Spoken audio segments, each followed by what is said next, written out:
Awesome. All right, so we're all here tonight for the Werewolf of Carcassonne. Woo! And so I've done this a couple times now, so hopefully I'm going to remember all the things that I have to say as we start off. First off, remind everybody that there's things on that side, that side, the side that's over on that way, that you can buy, and you can get player blessings, player rerolls, DM rerolls, which makes things just better for everyone, because I'm on everyone's side. Boo. Specifically everyone but the fourth. No, and a character item drop for $25 or $50 to take the power away from me and give it to somebody who you like more. I understand. And give the power to any player. And yeah, are there other things that we need to start off with? No, I mean, we can go. Do we want to go over sponsors, Ryan? Do you want to do sponsors real quick? Sure. First off, we've got Norse Foundry. If you hop over there, you can get 15% off your order if you use Perception Studio in the checkout. If you go to Wormwood Gaming for all of your lovely dice trays, dice vaults, and other things wooden, you can use Perception Studio I don't remember. Was it Norse? No. Norse Foundry? No. I'm talking. Are you doing Norse Foundry? I was, and then now I'm doing Wormwood. You're good. No, Kory, you're good. Thank you. But yes, using Perception at checkout gets you free shipping at checkout. If you use Level Up Dice's link in the chat, we are also partnered with them for all of your precious stones and other awesome, amazing dice that you can get over there. Helps us out real well for that. We also are sponsored with a Addams Family Gaming t-shirts over on Etsy. They are lovely. You can click the link on the Instagram and use Percept Studio at checkout to get 10% off your order over That's great. I love wearing t-shirts. Yeah, that's the best. It's perfect. It's like t-shirts. Clothes are amazing. So yeah, perfect. That's what we got. All right, cool. Well, then let's jump into a little bit of stuff that we're gonna do in the Tense River Basin tonight. So we've run a couple adventures here that some of you might have seen one or two, or I know Ryan's seen a little bit and experienced a little bit about what goes on. Yes. You're gonna be in Carcassonne. So the Tense River Basin has up in the northern part of it the Pinions, the people who follow the Purifier, a phoenix that once ruled their religion, but has been dead for 1,000 years. Which that's not how phoenixes are supposed to work. But whatever, they're still into it. They're sure anytime now the phoenix is going to wake back up. And you are part of this community, the people of the Pinion Dominion, and you are up in Carcassonne, up to the north. Now, a long time ago, Pinion Dominion was less than a happy place. The Tense River Basin, so named because there had been a tense battle here for about 1,000 years ago, a decrepit war where undead were ruling the land and trying to wipe out all of remaining mankind and all the life that was left there. But they were repelled by the Purifier. All right, mostly. The war ended, but it was rough. It was a rough time, and the ground just continues to belch up these undead. If you die in the Pinion Dominion, the spirits, the darkness of all the things that have happened there, it just sort of brings you back. Sure, the lich is gone, but the undeath is still there, and the pain that this world has experienced is still there, and the undead rise at night, which makes being further north dangerous. That's closest to the mountain where the lich once lived. Carcassonne is to the north, but it is surrounded by mountains. And so there's only one way in and one way out. And that is through the Carcass Pass to the north. There were once ruins there, or there were once ramparts there that successfully warded off the undead. They are now in ruin. But it's enough that the people of the Watch there can just barely keep the undead at bay. And so today, you are here in Carcassonne. And you're actually here just before the first Smoke Festival. That's going to happen tonight. It's a ritual that's done at the Church for the Feathered Hope, and you can learn more about it once you all get there. So I'm gonna have you guys introduce yourselves one at a time, and I want you to tell me, Are you a local to Carcassonne, somebody who lives here? Or are you a traveler who has come here from one of the other cities like Provenance? And let's start with Ryan, just because left to right's easy. Sounds good to me. I am Kel. He is a Furbolg paladin.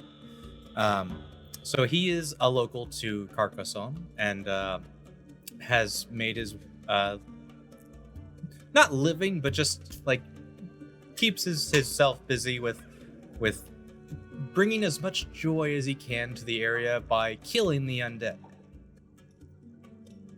That's excellent, and there's so much of that to do here. You would actually know that that Constable Griffith works up near Carcass Pass at the keep there. You're probably on really good terms with him, having helped repel the undead before. And next up, John. Oh, and we've got cheers. Thank you. And then John, go ahead. Okay. So my name is John. I will be playing Elfin. He is an elf wizard who has found that it's quite lucrative to be able to cast a lot of fire spells in this region here. So he's moved here and he spends his free time just burning bodies so they don't turn. Oh yeah, absolutely. There's plenty of need for that, and the people here actually they like fire quite a bit. It's a big thing for their religion, for the people of the Feathered Hopes, the followers of the Phoenix, and so I'm sure that they enjoy you at parties too, because everybody loves a fire wheel. All right, and Kory. Hi, I'm Kory. I'm playing Zara. She is a tiefling rogue.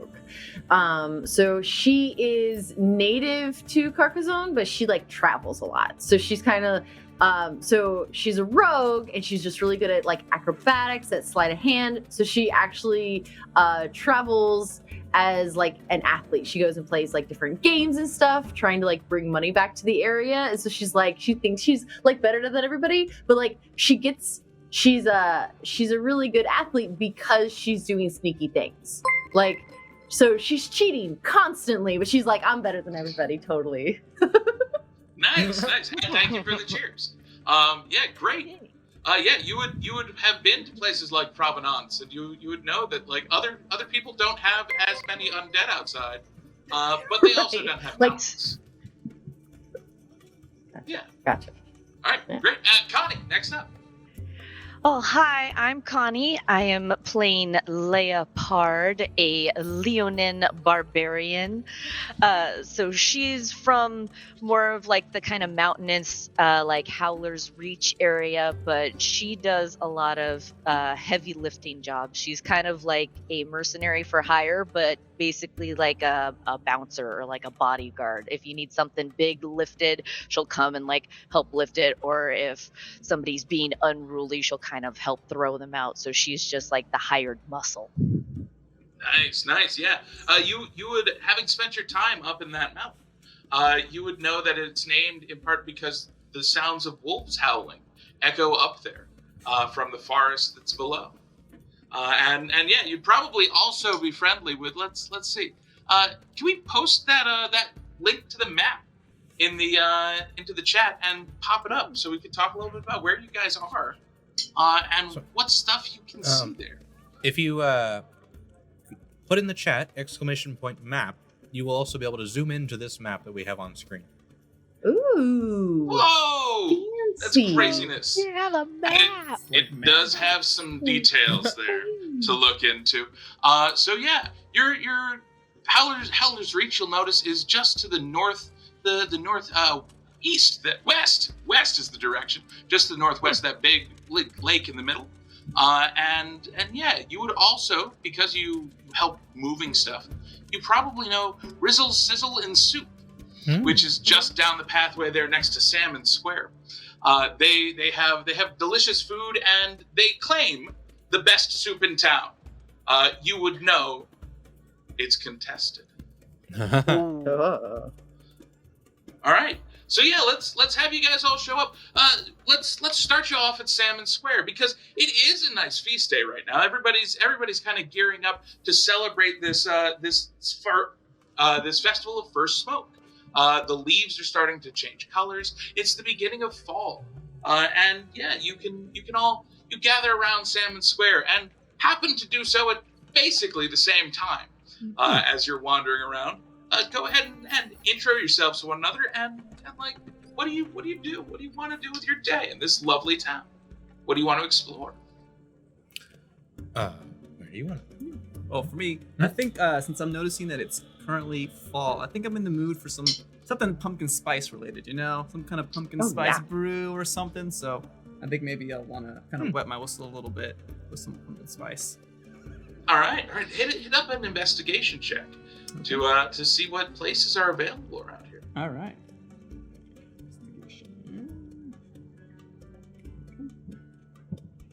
I'm gonna go with a 13. 13. All right. You do notice people walking around with. It's not pumpkin, but it is orange, and it looks like a squash.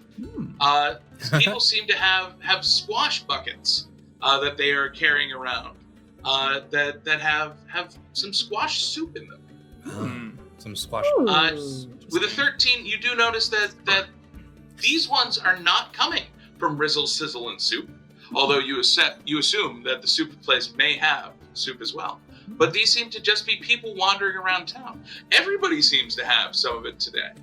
Would I be able to maybe stop one of the locals and be like, "Hey, where'd you get that?" Oh, absolutely. You do, and all right, you've got the option. The option of 3 people that you can stop. You can stop an old man who is slowly shuffling along with his bag of soup. You can stop what looks like a nice maiden who is just on her way to or from something. She is carrying a gourd that has soup. Or you can talk to an excitable halfling child who is carrying a bucket of soup over their head, very, very excited and having a wonderful time. I'm gonna go ahead and talk to the child. Just be like, "Hey, little kid, where'd you get that?" Oh, boy, I got it at that man's door. And as you look, the child will indicate to some of the houses that are around here. You can roll an investigation check on the child too. You're gonna notice something about it. Anyone who's there can, if you would like to. 12. All right. This child is not dressed like you think a child would be dressed. This child is dressed, well, like he's a beast that has emerged from a swamp. But it's clearly just, costume. And he points and he says, "Well, the man up there gave me some. You go, do you know how to go around and ask for soup?" I don't know. Can you tell me? This child is so excited because he gets to explain to you how they go looking for soup. And he explains to you that the children in Carcassonne, during the festival of First Fire, they dress up as monsters. And they go around the whole town in the afternoon while the sun is still up, and they go to people's doors. And at their doors, they respond dressed as skeletons and undead. It's in memory of something that happened a long time ago, but the kid doesn't remember. What the kid knows is that he goes around and he gets squash soup from every house. They also sometimes give apples and treats, but squash soup, that's what excites this kid. He's like, "We get squash soup today. Yeah. And this is great." Like, this is the best day ever. Best day of the year. Right. Looking forward to it all year. Soup day. Good soup. Mm-hmm. He's so excited, and he's holding this gourd over his head because he's a halfling child. So rather than just being small as a child would be small, he's twice as small as small. And he's carrying this gourd overhead. He seems so excited that it is filled with squash soup. Cool. So would I be able to go to one of these houses and pick up an actual pumpkin soup, or? Yeah. If you go to one now as you go up, you do You're not notice. dressed as a monster. Oh, that's Sarah's right. got the point. Ooh. Do I already count if I kind of look like I do? But I guess I'm from here, so I feel like they should they what know I look you. like I think by they'd be half and half. They might be like, I don't know about this guy. You can try persuasion checks when you go up to the door. Very well.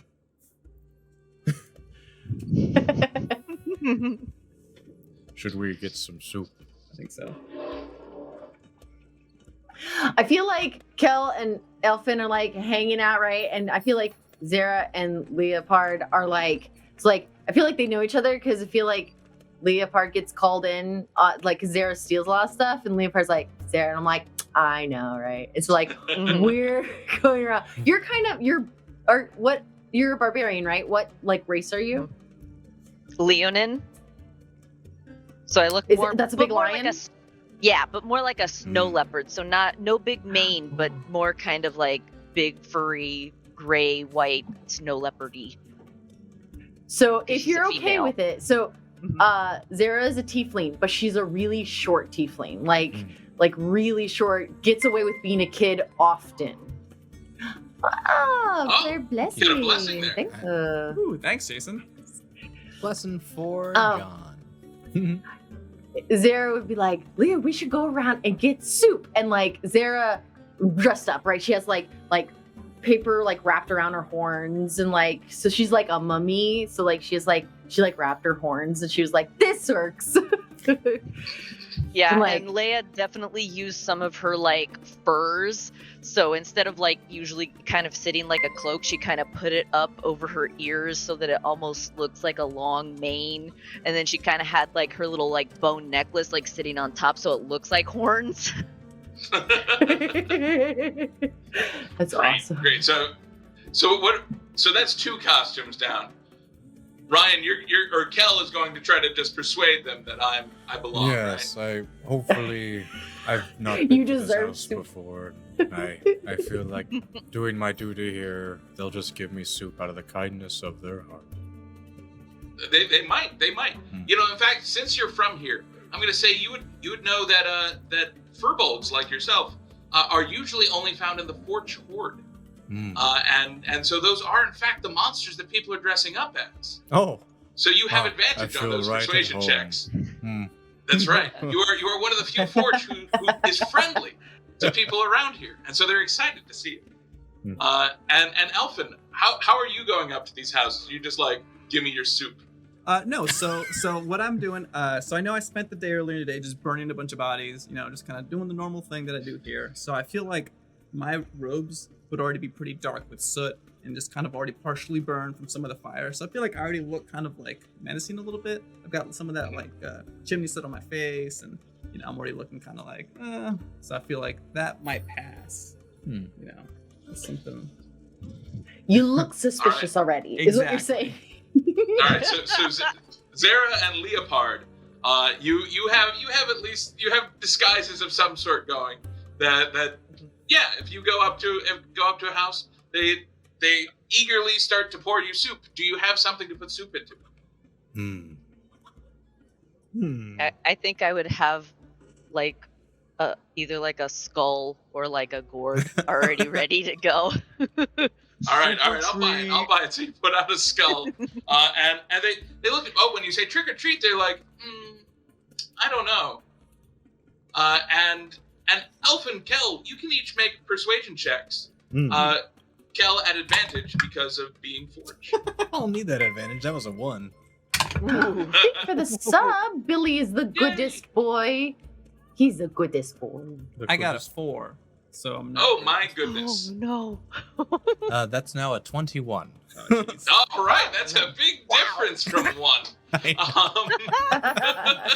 like he just kind of shows up and then he goes. Rah. So Alphen, they just look at you because they like know you, and they recognize you because you wander around town. You know, like you come home from work all the time, and they're just like, dude. No. And Kel, they're like, well, all right, since you come with the costume pre-installed. Thank you. I open up But my it has- sensor. Yeah, they start pouring it in, but you notice when some kids come up behind you, like they rush up between your legs, and you know because they're excited and children. Hello there. And they come up and they declare, "Feed the forge!" Instead of trick or treat, they go, "Feed the forge!" And then they growl and make angry sounds, and then the parent dressed as a skeleton is like, "Oh, of course," and pours them some soup. The kids are so excited.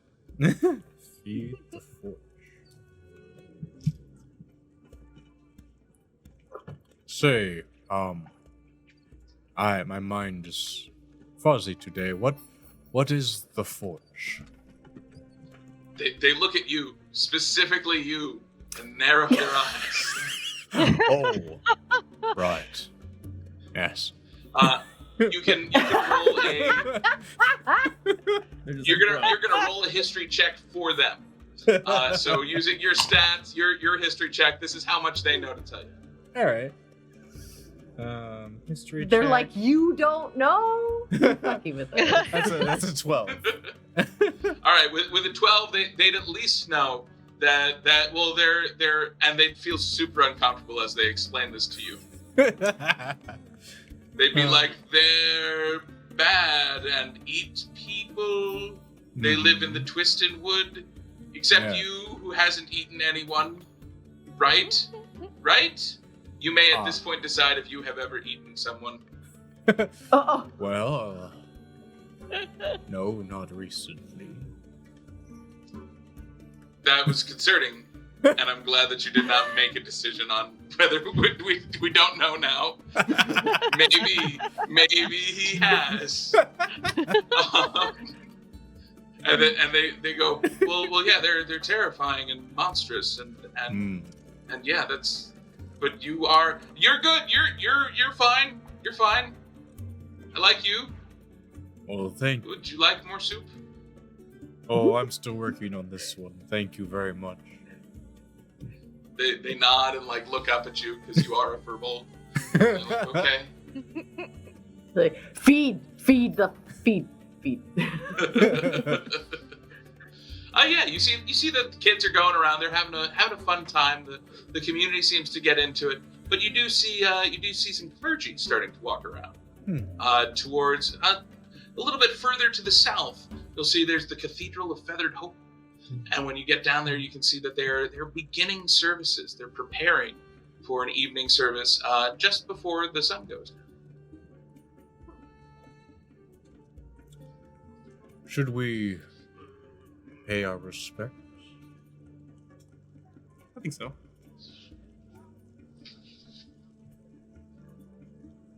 All right. Yeah. Yeah. If you I head want to go down where there. the party is. Yeah, definitely. Oh, Sarah, grab it's your such a last party. soup and Let's go. Yeah, you have your bags of soup. You can go down there. Except Alphen did not get a bag of soup. Yeah, don't remind Sorry. me. But you can head down, and as you're walking down, you see that they're starting to prepare. They have censers out. They have some incense burning, and as you smell the air, it is kind of that smell of that first time that somebody uses their chimney in winter. It's that the air is just crisp enough and just cool enough that somebody's burning something, and it's a wood burning stove, and it just hits the air just right. And it's kind of that promise on the air that autumn is here, and that it's time to harvest and to rest and to sleep and to relax. And the trees, like I said, they're turning these vibrant colors. They're oranges and reds and yellows. And you can see that one of the things that children around this town do is they've taken those leaves and they've built piles of them near the church in the shape of a phoenix, using the different colors to accentuate and make it look more colorful. You would know, those of you who have lived here or spent much time here, you would know that what they will do is at the ceremony they will light them aflame. And they will burn away, but you'll get to enjoy the beauty of the fire matching with the leaves and the smell of them entering the air. And yeah, outside you see the cardinal. He's standing up at the front of the door, up at the top of those steps, and he's just kind of nodding to everyone, like starting to guide people inside. But it's not yet. Service hasn't begun yet. He's just starting to get people in. It's probably in the next hour to 2 hours that then they'll have the official service. So if there's something that you're like, ooh, I saw this around town, and I wanna fuck around instead of going for the plot. This is your now I'm gonna fuck around moment. Well, Zara? Lee? Do we want to fuck around? Always.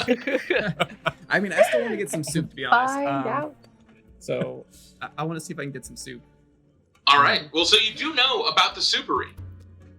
Oh, is it the And if you share that information with your party, one of you knows that they might not have the best soup in town. Is that the Right. Rizzle soup? Rizzles. Is that where the soup is? The soupery. So there's Rizzle, Rizzles. Sizzle, and Soup, right next to Salmon Square has soup. Mm-hmm. But you know what? Kel, you would know Yes. that further to the south, right in front of the Feathered Hope Cathedral, oh my goodness, my wall fell down on me. Right in front of the Feathered Hope Cathedral, there's a little place called the Forge-Tongue Apothecary and Soupery. Forged tongue? Yep, the Forge-Tongued Apothecary and Soupery. Okay. Stop falling wall.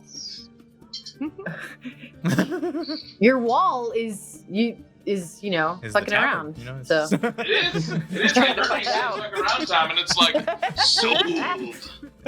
Fuck around time it is. It'd be that time.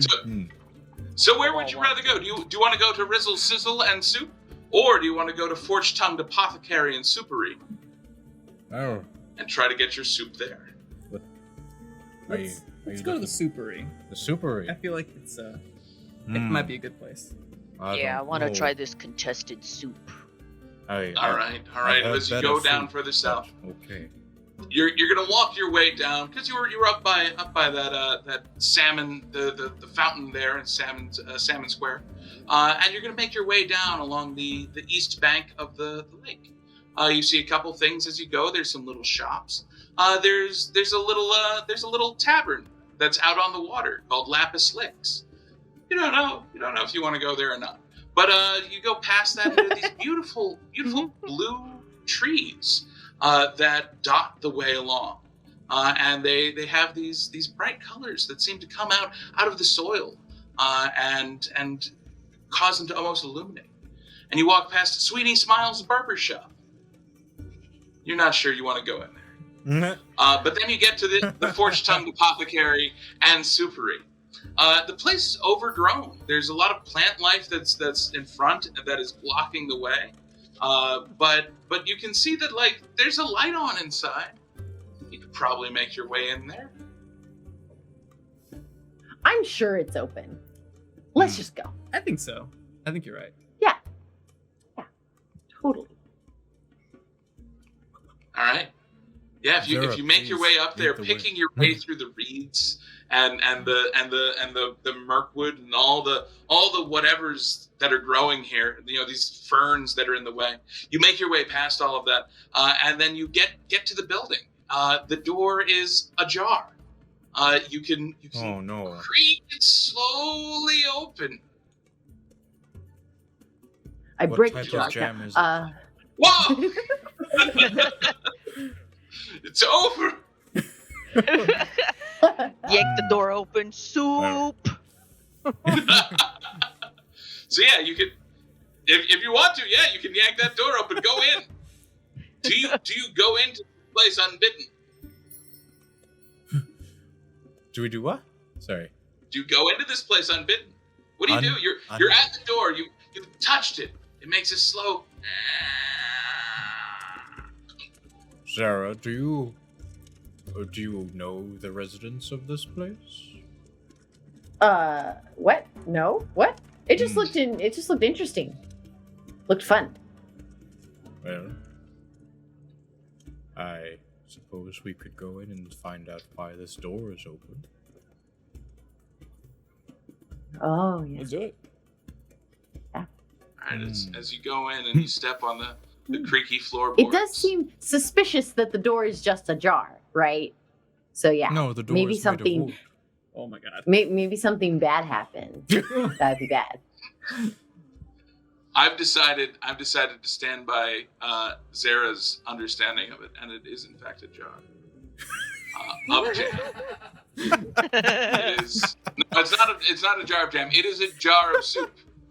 It is a jar of soup. There is the door. The door is a jar of soup. It's a big door. Because how else would door ward off shaped jar. Like a door shaped jar. So like the door, the top of the it's is like a open. door So frame. it's just like a really. Yeah, it's like there's. It's soup like a and you door can frame. tell- But at the very top, there's a string that goes across, and from it hangs 3 jars of soup. There is still a doorknob. There's still a doorknob, and you must open it, and it still makes the creak sound. But as it does, 3 jars of soup swing back and forth, like one of those things that you would have on your desk if you were a high-powered executive. The balls going back. Wow. A Newton's radar. It's almost like a wind chime, but it's just like Wind chimes. jars. Yep. And And they it clunk makes heavily. sploosh sounds every time they clatter because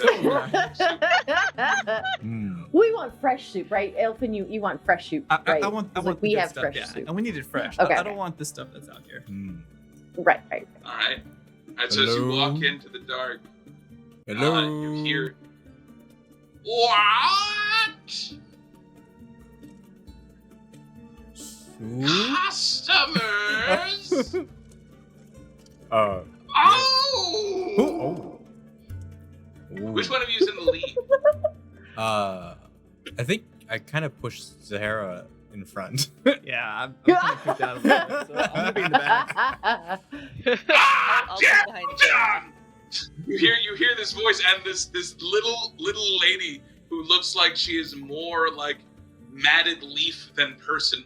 Because she's just like covered in stuff all over the side of her head. There's a bird nest in there. It is actively being used by birds. Like she's got leaves that like she's wearing as sleeves. She has sleeve leaves. And she has long spindly arms that reach out further than her stature would suggest is possible. With fingers that are twice as long as a person's fingers normally ought to be. And she comes out and she goes, hello! Okay, I see you also dressed up for the festival. She totally goes over her head and you watch her not catch it. Well, And she says, what? No, I put the soup out to keep the festival away. well, we unfortunately brought the festival inside with us. Oh, no. Well, aren't you a little old to be children? Feed the forge. Feed the Yes. Push Zara to the Feed front. the forge. Because I'm little. So like, feed the forge. Feed the forge. Feed the forge. She looks at you, and you're actually taller than her because she is this little old hunched lady. So although her body is probably that of a larger person than you are, that is not the way her spine aligns her with reality. And she also keeps her arms up higher than the rest of her head. She lunges around. She just always has her hands out. She's like, what? And she looks at you and she says, "That's offensive to say to me." She meant no harm. I promise that. She says, "But I have soup for sale." Elfin. How much? And like it's like I turn and I'm like push him forward. I'm like, hello. Yes, the soup. I was hoping to get some soup. Yes, the soup. You need soup. I have soup. You have gold. Give me the gold. You have soup. Soup, gold, soup, gold. I'm gonna just like very nervously be like, yes, I have some gold. Yes. Here you go. She will take your gold. She will chew on it. She will sniff it. She will hand it to the bird. The bird will chew on it. She will confer with the bird. She will nod, and then she will take you by the sooty hand and start walking back into the back of the place and lead you towards a cauldron in the back. I think on the inside I'm a little bit regretting this decision. Like, this is not like soup protocol, I think. But I'm curious. I'm curious. She sits you down and she says, "Yes, soup here." And she's gonna hand you a wooden bowl that's been carved out. And do any of you follow back there? Or are you just like, we're gonna let this strange finger lady just take Elfin away? Relatively comforted that she's taking his hand. All right, yeah. As you follow back, if you want, she has more bowls, and if you try to sit down, she'll likewise feed you some soup. Oh. I think I'm satisfied with letting Elfin try this first. All right. She walks over to the cauldron, and then she picks some things off of a vine nearby and throws them in, mixes them around, and she says, "What I need to be able to make this soup are answers. Give me 3 about you." She doesn't provide the question. She just wants 3 answers about you in order to make this soup. Interesting. Would it just be 3 random facts about myself? Should I just...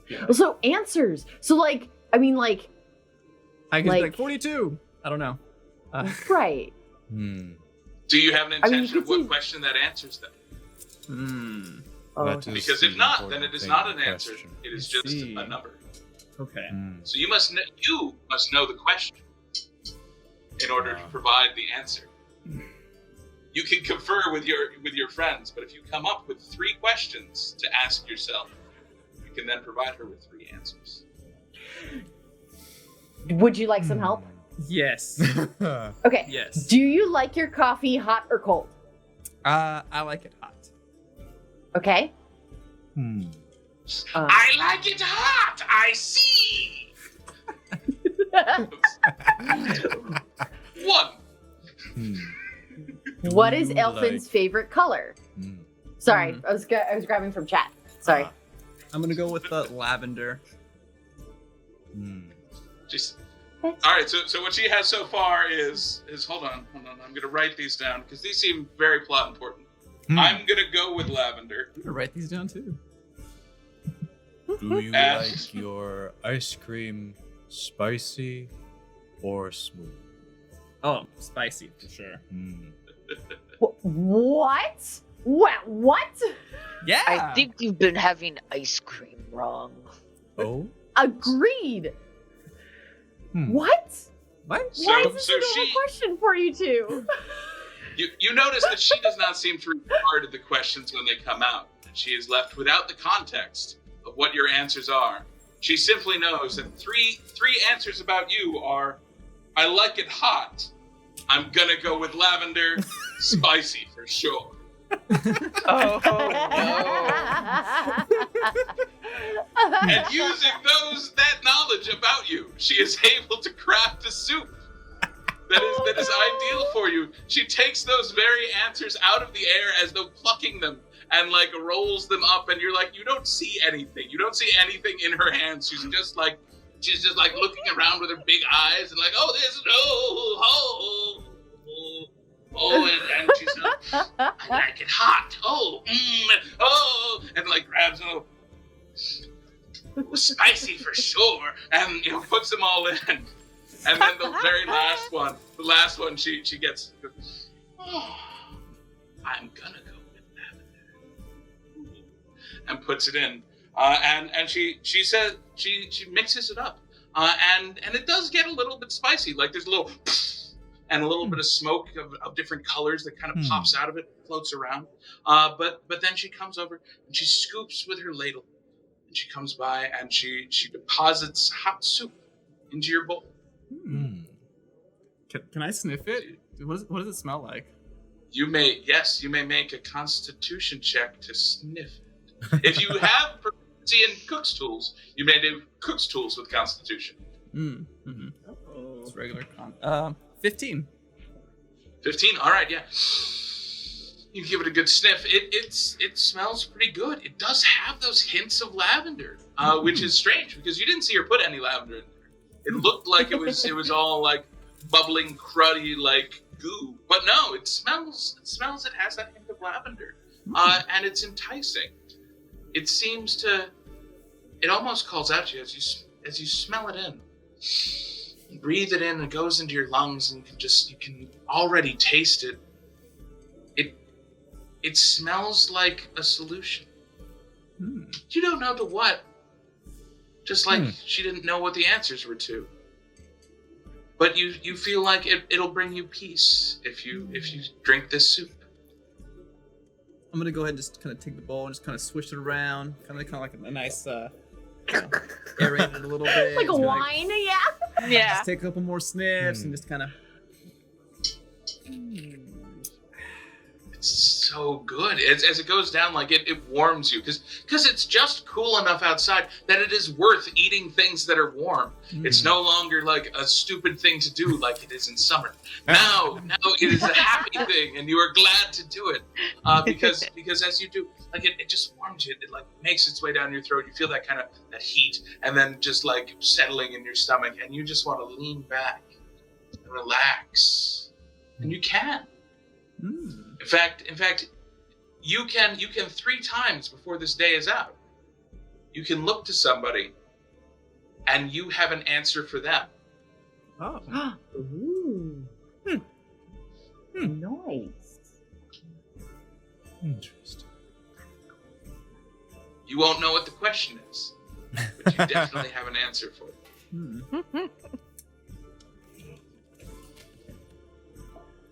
I'm gonna go ahead and thank her for the soup. It was delicious. It had very calming notes of lavender, and I could taste the spice, and it was just the right amount of hotness. I think I just feel very warm and just relaxed in the moment. So I'm just gonna like sit back in my chair a little bit and just kind of be like, that's some good soup.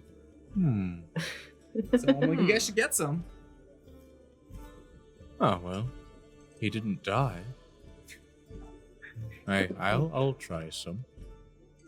If you would like to, you can also provide 3 answers in order to imbibe this soup. Or you can try his answers. I feel that's a very personal soup. But I mean, he likes it a lot. Well, yes, but he might like it. I don't know if I necessarily like lavender that much. No, but like we know that's a good soup. Yeah, I can vouch for it. Oh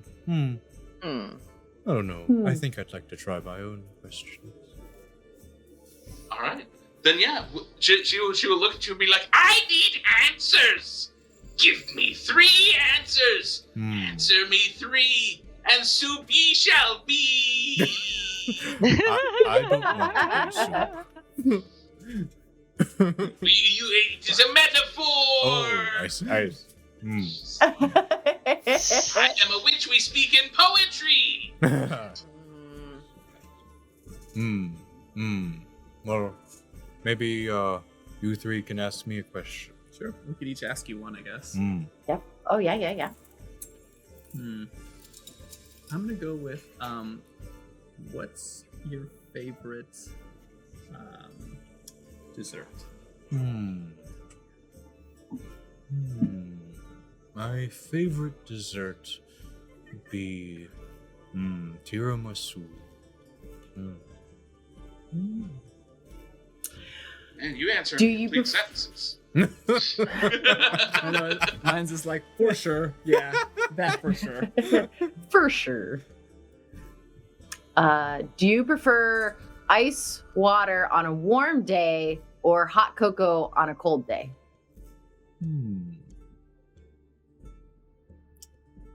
Hot cocoa on a cold day.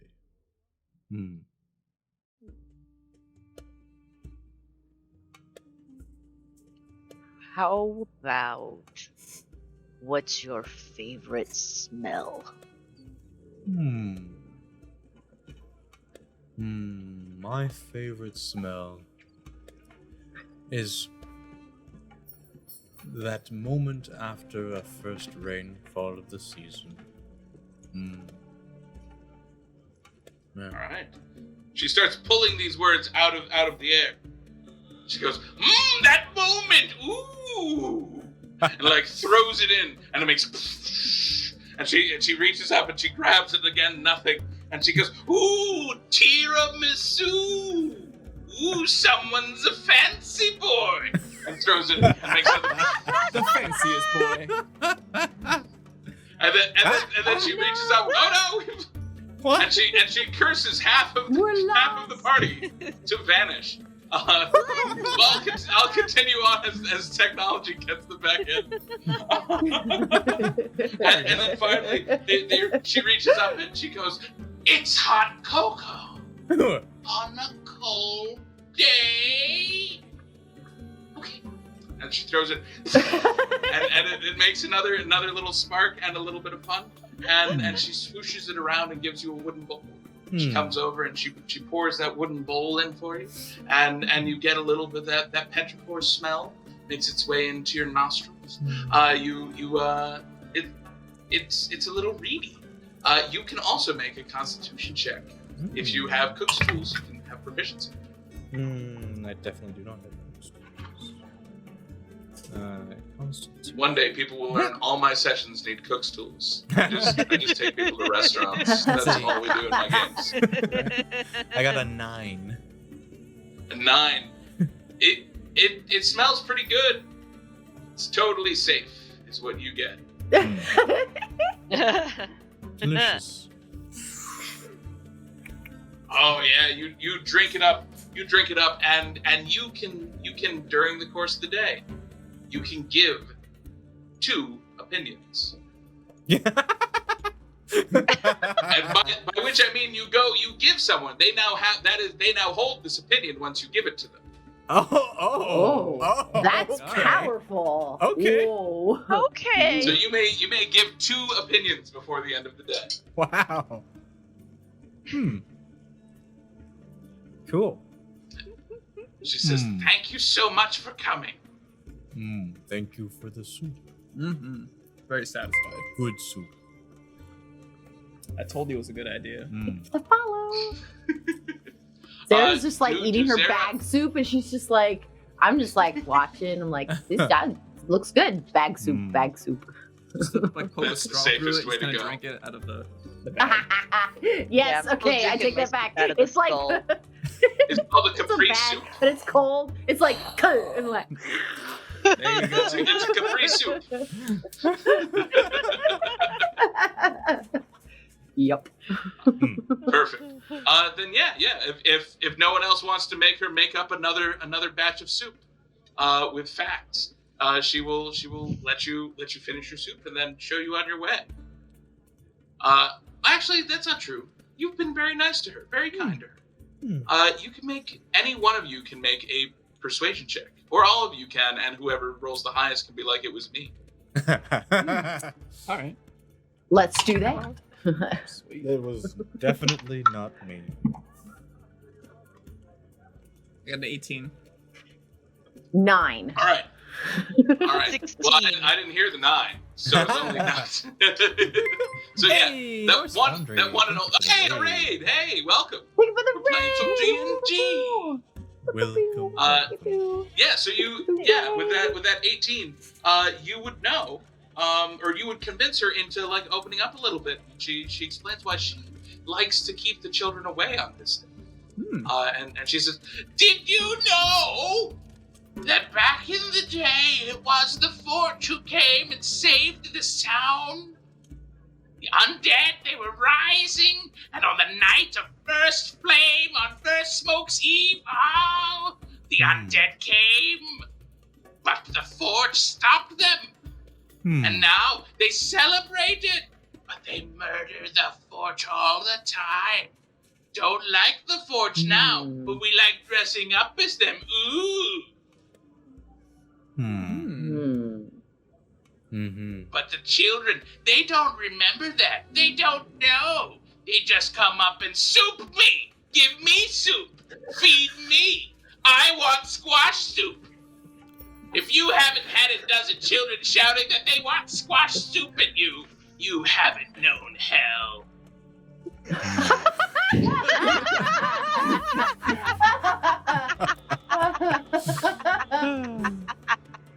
Not no hell. Yes, that does sound unpleasant. Well, perhaps we can inform those young folk we meet tonight about their... Yes, make sure they come up one at a time. The murders are easier that way. What? Huh? What? If you would like to what that insight check, you may. Yes, I would look. Yeah. Sure, yeah. I got a 12. You gather that she may eat children. Ah. I'm gonna Or she may question what's in want that to. soup She I may just just had. not have the opportunity. Zara like sits up a lot straighter as she's like sucking her Capri soup. Like, I'm gonna yeah. take a couple steps back, just be like, all right, cool, you know. I'm just kind of still standing there, just normal, just like, well, at least I'm not a child. She nods and she says, "You are not a child." And then she pulls it out of the air and throws it into a different drink. Oh no. Didn't think I gave that one freely, but oh. She says, "Thank you for your truth." You're gonna follow. Yay! I'm gonna look at the group and be like, hey, guys, I think we need to make our leave. I don't know. I'm getting a little. I think it's like a late, right? I'm getting some vibes here, guys. I'm getting some vibes. Would you look at the fur time? We Yeah, need would to you look go. at the time? In fact, at that moment, you hear the bells at the Feathered Hope Cathedral. A perfect opportunity to. Oh, we should have. Oh yeah. See, it's time. It's you know what time it is. Yeah. Thank you very much. She looks at you and she recognizes from the way you point your fingers that that's how you cast magic missile. Because I'm assuming that spell's on your list, and she just like looks at you and like, Yeah, it is. She sees it. And she reaches up and she plucks it out of the sky and she goes, "Finger guns!" And throws it into another bottle. And she now has a finger guns and I am not a child potion on hand. Don't know the effect of these things, but she has your truth. We She should says, leave "Thank you before for your truth." we say too much more. Yeah. I'm just like. I feel like Evening and good fire festival to you. All right, and yeah, you can head out. She doesn't like chase you out. She lets you go out. You go back up to the door. It creaks open. You make your pass pot. The 3 jars of soup that swing on it like they're metronomes, and close it back up, and they swing back in place, eventually settling down. And you are right there, right outside of the Feathered Hope Cathedral, and you see that basically everyone in the community has shown up. They've all kind of filtered in. It's a holiday. Most people have the day off. Not that like there are unions, because look at this world. But like there's still days off, and for this holiday there are. And so yeah, everybody's filtering into the Feathered Hope Cathedral, and as you go in, you see that it has these massive, magnificent stained glass windows that depict a phoenix rising from the ashes, and the sunlight coming from the south beams through it as the sun is starting to set, and it casts this orange glow across the whole cathedral that kind of bathes everyone in the light of the purifier. And yeah, you can find yourself some pews to sit in, a nice comfortable spot, and you see all sorts of members of the community. All sorts of people who are very excited to hear these services. And Cardinal Vermintween steps up to the front. He's wearing long robes that almost look like they're feathered regalia. They are made to emulate the look of the phoenix. And they look they're embroidered and stitched so that they look like they are on fire, that they have these flames built into the seams of them. And as he walks around the altar up front, he starts doing some prayers, and he's speaking in Celestial, as is his wont to do. Do any of you speak Celestial? So if you say no, I don't have to do the whole service. Nope. I don't speak it. No. Amazing. No, he does a whole service.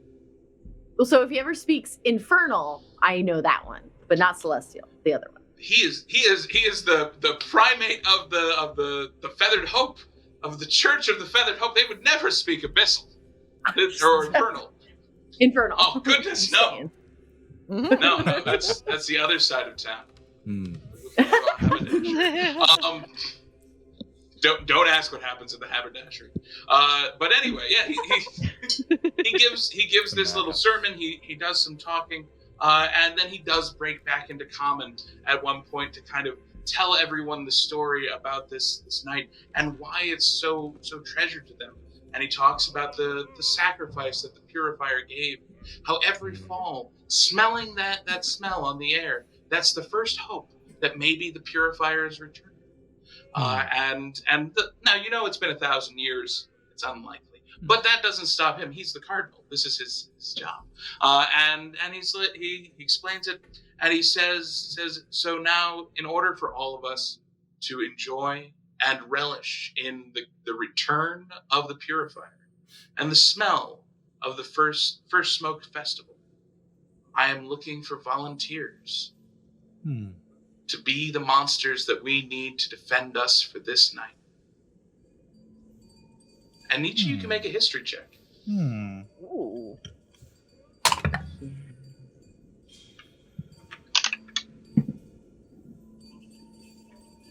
I got a 9. A 9. 10. 15? What a 15? All right, 15's enough. So with a 9, you know that we'll like all the kids dress up, but most of the adults dress up as undead and not as monsters. They're the ones that are being engaged by these monsters and kept at bay, forced to give away their soup to survive. And so you would gather that it probably has something to do with that same legend. But the adults dressing up is something different, because you know that the kids all go to sleep before the sun does tonight. With a 15, and there was nobody else with a higher than 15, right? No, I got a 6. I didn't pay attention in school. You're like, what? Amazing. With a 15, you would know that yes, they as part of the celebration, they want no man to be left unable to celebrate.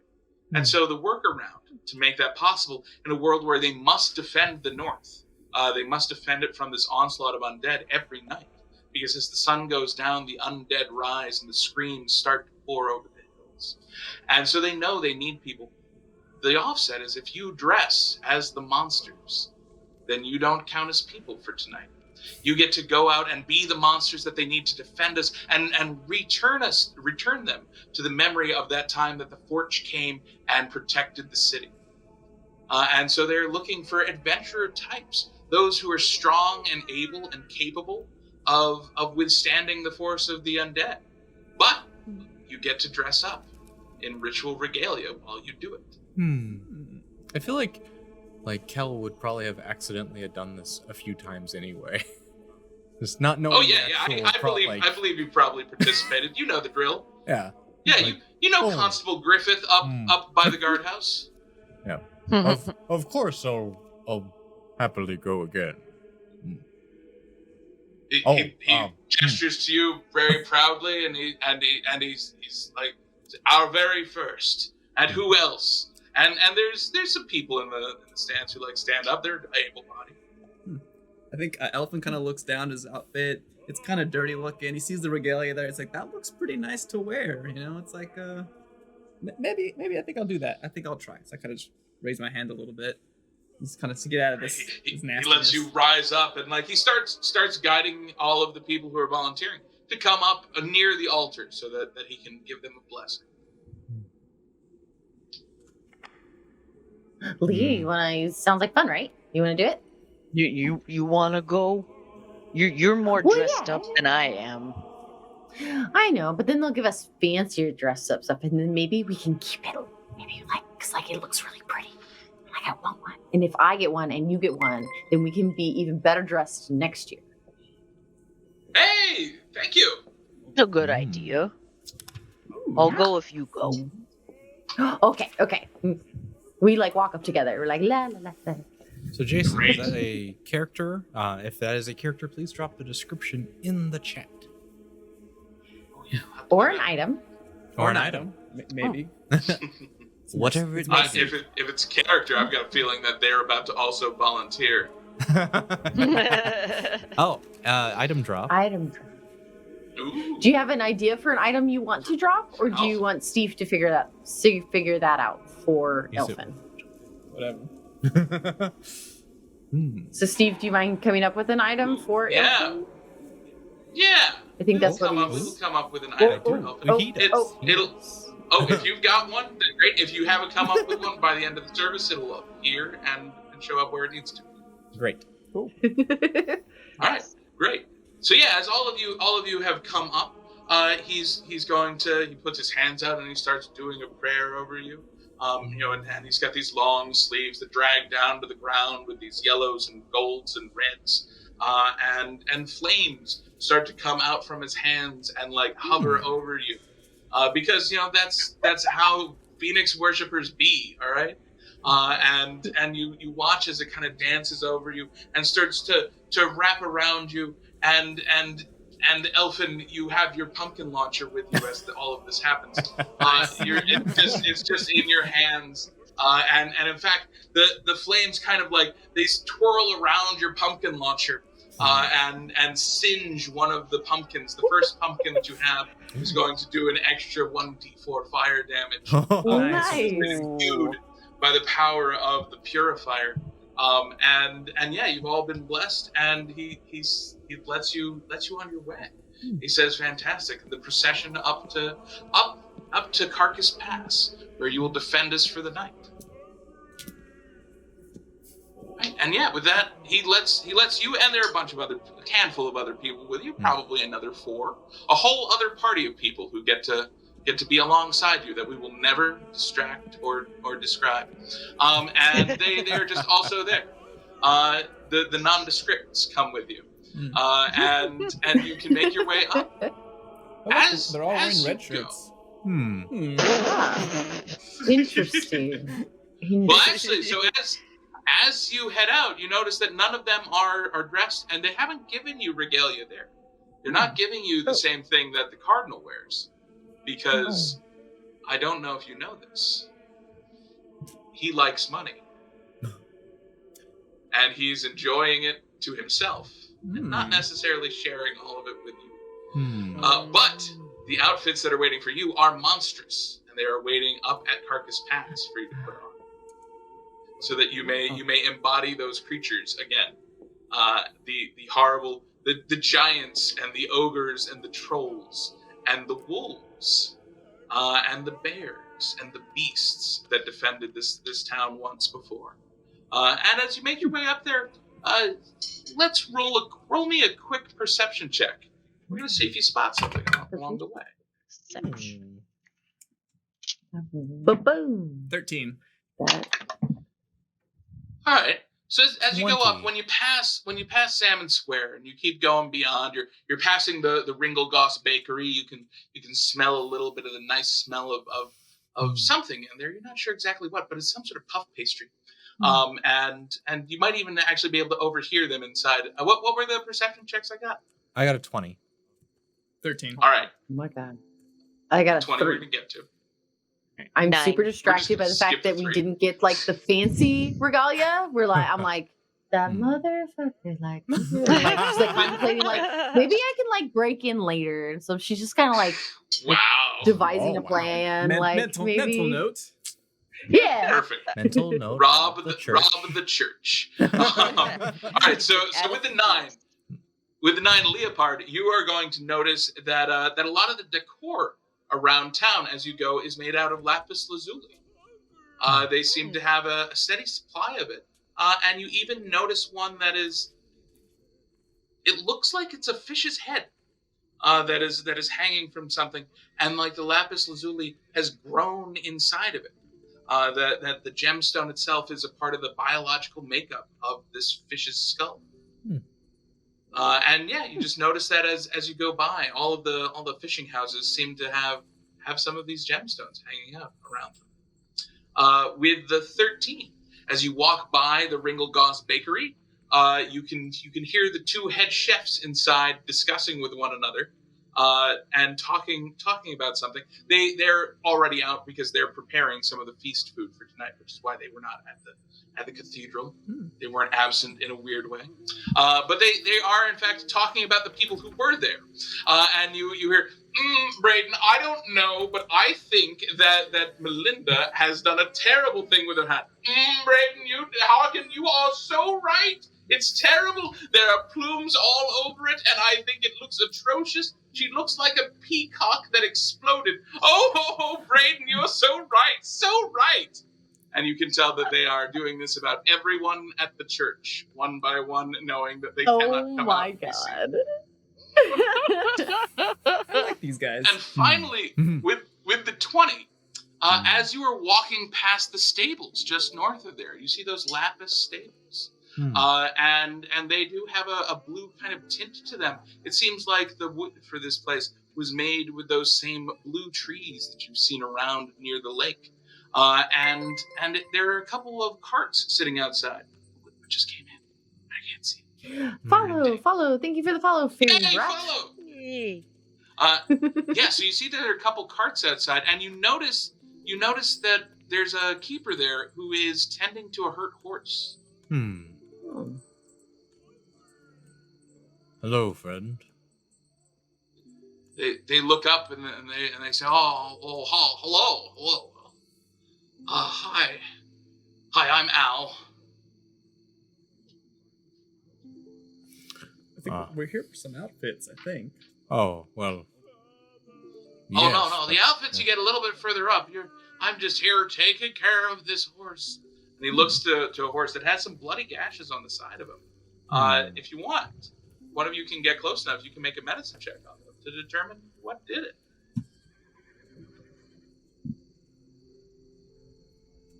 Let's see.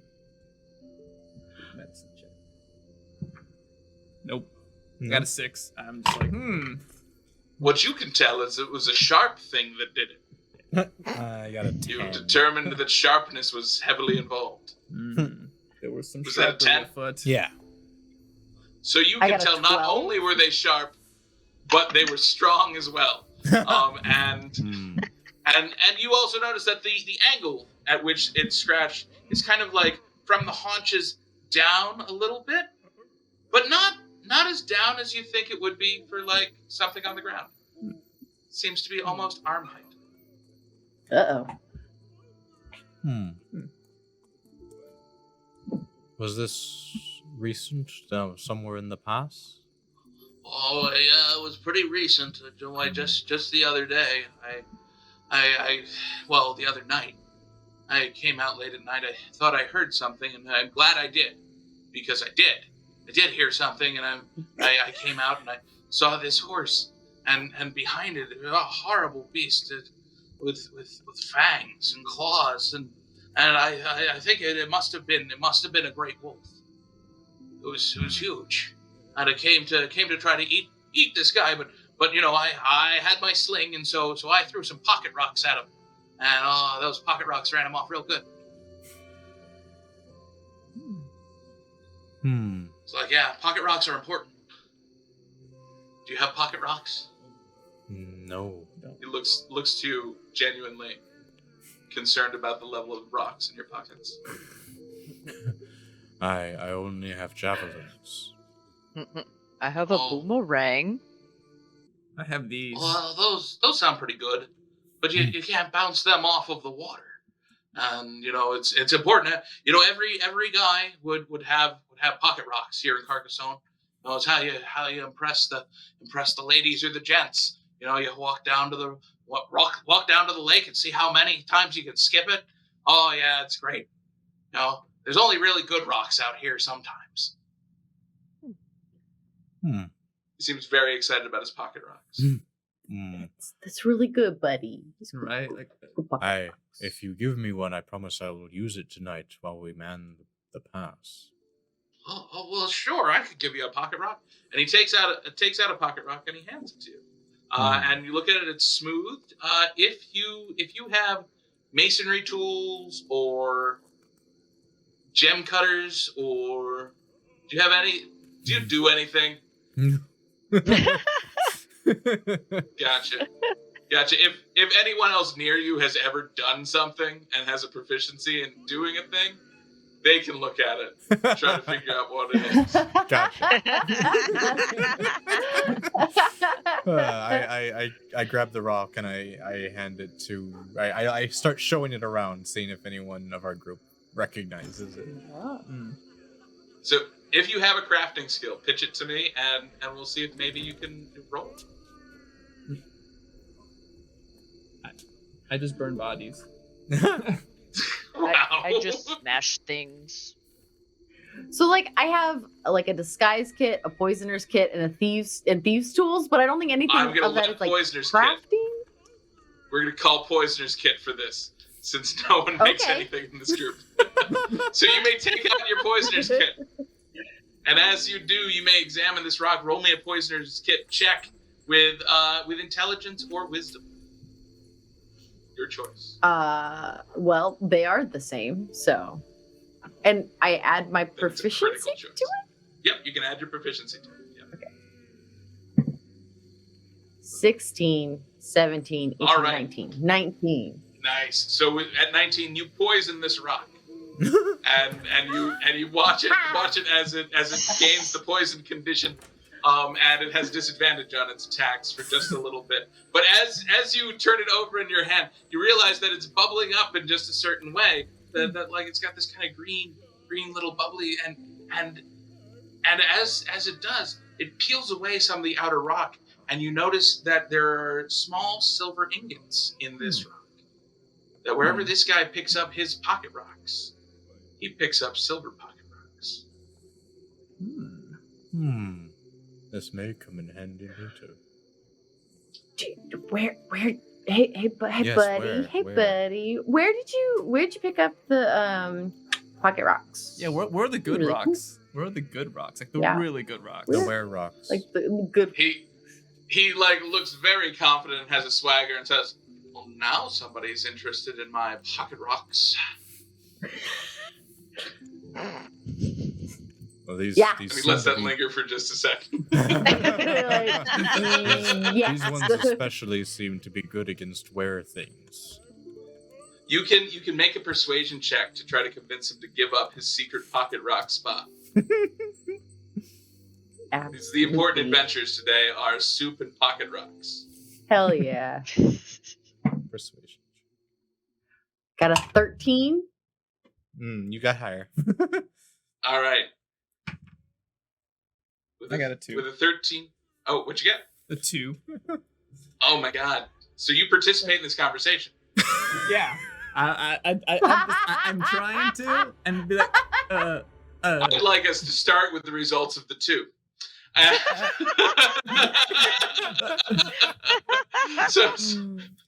So what do you think you say to this guy that is a 2 persuasion? I'm gonna ask him and just be like, I'm pretty sure. I think I'm gonna just kind of go back to the soup. I think in my mind I'm just still thinking about that soup that I had. It just feels so good. I'm just so warm about it. Where I'm just like, I feel like these would be good stones to use to like heat up, heat up a pot of soup. Just kind of use my fire on them and just use them kind of like charcoals almost. He feels super disrespected because he's like, these are my pocket rocks, and I use them to seduce all the ladies with how far I can skip them. Oh. They will not be used for boiling soup. These are more important pocket rocks. Go ahead, Sarah. So, can I use that too and see how, just rough that landed? And like, I want to kind of like put my arm around him and like, okay, so like he's new, like around the guy with the pocket rocks, right? Right. So I'm trying to use the 2 as a distraction to both you like, so that my persuasion works more. And as like I pat him on the back, I also reach in and grab another pocket rock. All right, yeah, I'm trying to you can steal roll a a sleight of pocket rock. hand for robbing this guy. It's like good cop, bad cop. We're like, I'm such a bad. That was so bad. Like she looks like a great cop, you know. Yeah, go ahead and roll that. You got Dirty 20. I got a 14. I have a plus 6. Yeah, you manage to make it off with 2. You take 2 of his pocket rocks. One of them was his favorite pocket rock. But now it is your pocket rock, and he is left bereft of rock, Barack, if you will. And yeah, you are successful. Enjoy your pocket rocks. But he's also persuaded by you because you're so nice to him that he's like, well, I will tell you, I found them in a cave. Oh my God, the pocket rocks all fly together, ripping out of his pockets and cluttering, drawing other rocks to the What? Yeah, all right. That's a character drop. I just saw it. What happened was...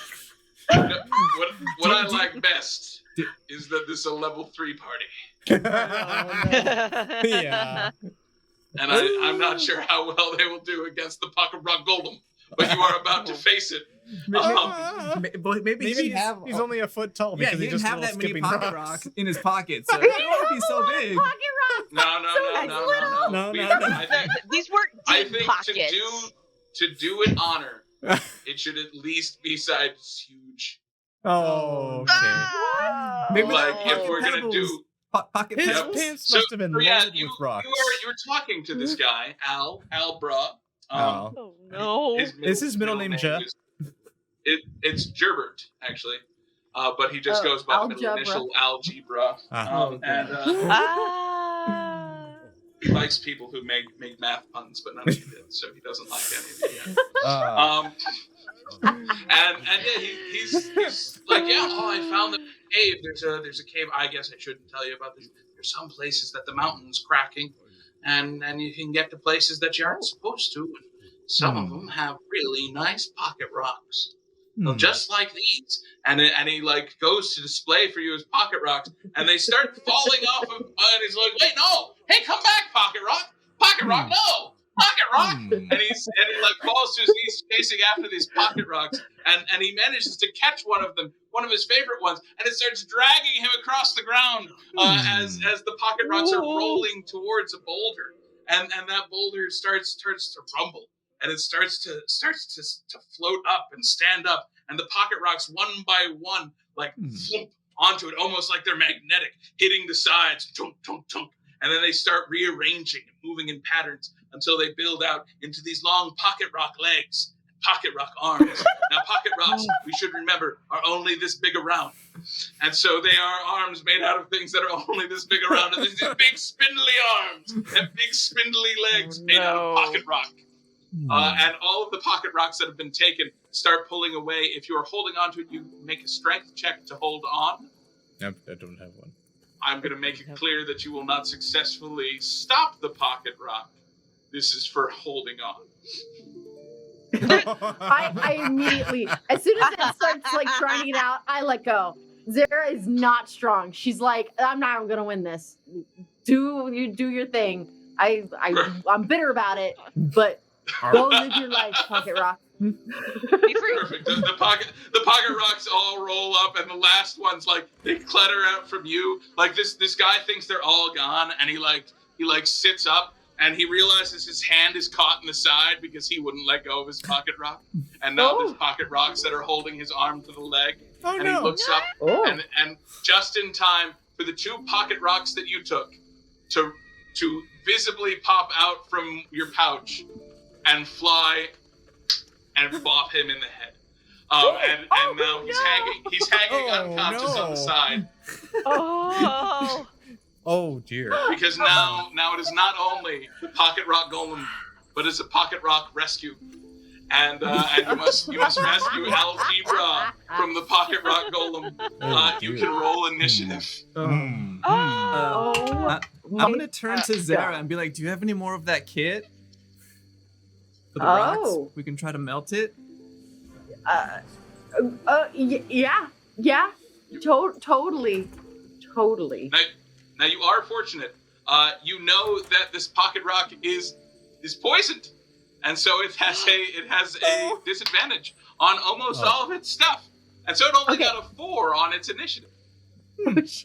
So it's already poisoned. Like, so the whole thing looks poisoned. Like the one pocket rock really like affected the rest of it. You may roll a medicine check if you know much about pocket rocks. But yes, it's poison. No, but I know about poison. But it's hard to tell if a rock is poisoned for many reasons. Its body language doesn't give it away. But that's true. But you will figure out as it starts fighting, you will notice that like it's moving around a little groggy, like it's in a weakened state, and also it's a pocket rock golem. And also, yeah, these are the problems we run into. What were initiatives? Who thinks they've got the highest? I've got a 22. I have an 18. 30-20. 16. All right. So I've got Sarah. I've got Leah. Who did I have after? Who's next? Alpin. I got an 18. 18, great. And I'll just assume Kel somehow beat 4. Yes. All right. Great. So Zara, yeah, you see this thing? It's emerged. It's the rock. Its name is Dwayne.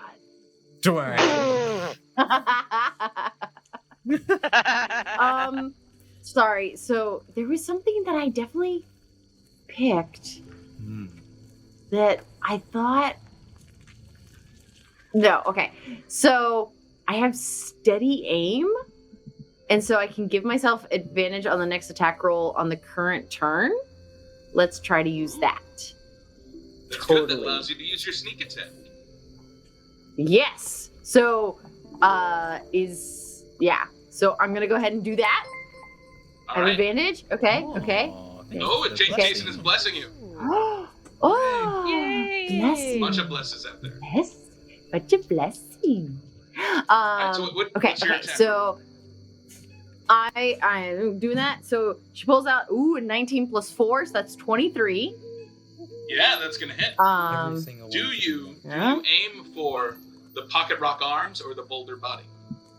So can I actually aim? I imagine Al is stuck on like the leg, so he's kind of hanging. But like, so I'm gonna aim for like right above where his hand is. So the leg, the thigh, right? The thigh bit. All right, yeah. You're gonna go for the thigh rocks.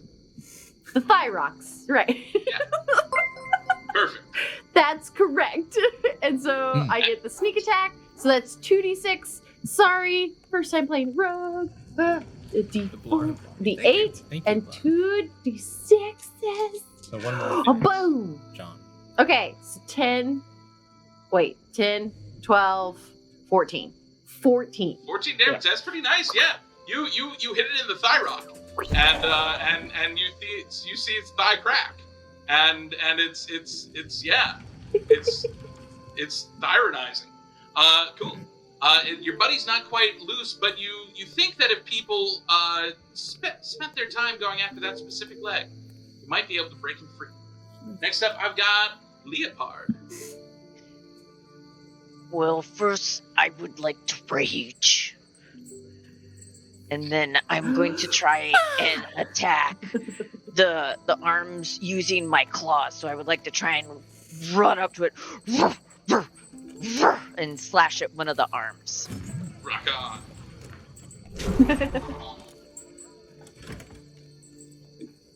Rock on. Yes. That is a 16 to hit. 16 will hit it because it has spindly arms that are made out of pocket rocks. You gather that if it was all boulder, wait, you are aiming for the arms, not the boulder, right? Yes, yeah. Then yes, you hit those arms. Roll your damage.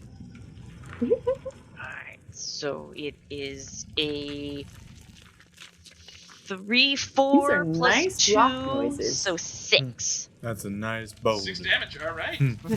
Yeah, it takes that 6 damage. It doesn't look happy about it. It's difficult to gauge its emotions because it is a boulder. Ilfin. Okay, so I'm still trying to prove my soup, like the soup theory, with the stones where I can heat them up. So I'm gonna cast Firebolt on them and kind of the heat will radiate a little bit. And I'd be like, look, you can use them, like I said, guys. All right. So let me roll an attack. I got an 11. I'm sorry. 11. 11 is not going to hit. You are doubting. You're doubting your cooking theory. And as people watch, they're not convinced that this is a good way to make soup. Unfortunately. Kel. Right. I will take out my great sword and go charging towards it.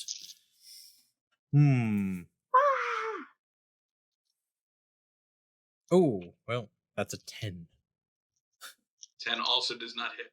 Hmm. It deflects you with its boulder, which is funny to watch because it's on those spindly legs, and the boulder just kind of like, and like it bumps away your sword. That's very Like some, it's like some hips don't lie sort of bullshit. You can actually hear Shakira as you do it. All right, and oh my god, that makes its turn. It is this big angry thing, and it has multi-attack because that's how big old golems be. And the people who hit it the hardest, Zara did the most damage. He's gonna come and try to smack Zara. Oh, that's a 17, but he's poisoned, and that's now a natural 1. So he misses on that first attack because he is poisoned. His second attack. Oh, that's already a 3. Yep, he misses on both attacks. He's so poisoned that he is failing miserably, and he just goes. And you see little single stones fly out from him, and you watch as the pocket stone skips across the ground, and you're like, all right, I see how algebra gets the ladies with this. But because of the magic of a character drop, after it skips out, it starts floating and rolling back and reasserts into his arm. Oh. And then, Sarah, it's your turn again. You've avoided being smushed by the pocket rock golem. So right, he I was like, rah, rah, and she kind of ducks and weaves, and she's just gonna kind of backhand thing, take the sword and kind of a backward slash, getting up around his legs. But Leah is within his 5 feet, so I still get the dice. Okay. 13, 17? 17 will hit. Yeah. Perfect. They get 2d6 with a d8. Oh, 14, 15, 16, 17 damage. Going for the same place in the thigh, right? Wow. All right, that's enough now that you watch your buddy Al collapse to the ground. He's no longer attached, but he's still unconscious, and he is underneath where this thing is moving back and forth. Mm-hmm. Can I grab him and start moving him back? At least grab him, move into the smaller spot, and then move over. You can make an athletics check to attempt to grab him. Do remember, if you're running out of that spot, it might attack. Right. So okay. Athletics. 14. All right. You barely got him up. You're gonna have half movement as you move away from him because you are carrying a whole other person. But yeah, if you want to try to pull him away, you can.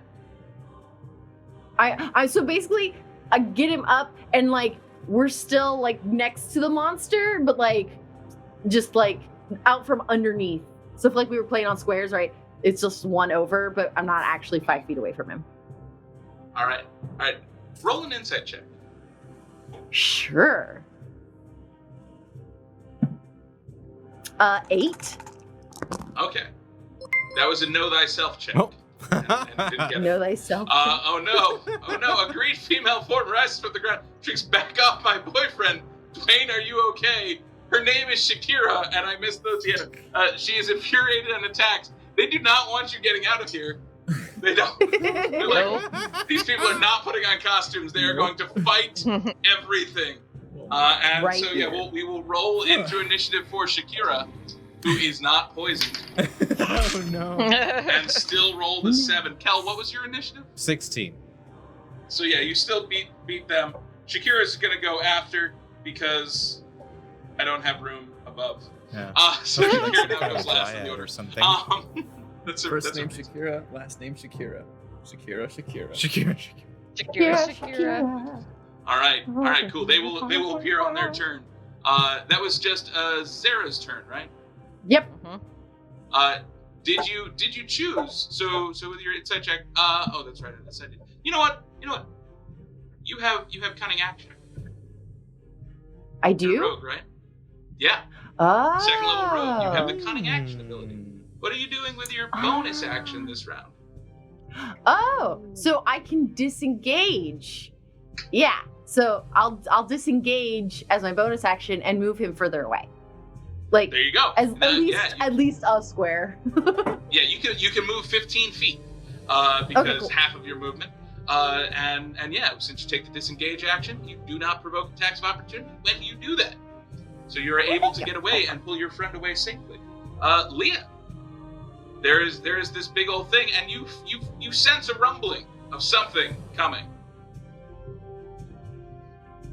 Well, if I see Zara trying to take Al away because she broke him free, I'm gonna try and swoop around his backside so that it kind of distracts him so that he's not, if he has eyes, he can't see that Al's getting pulled away, and then I will strike the head with my claws.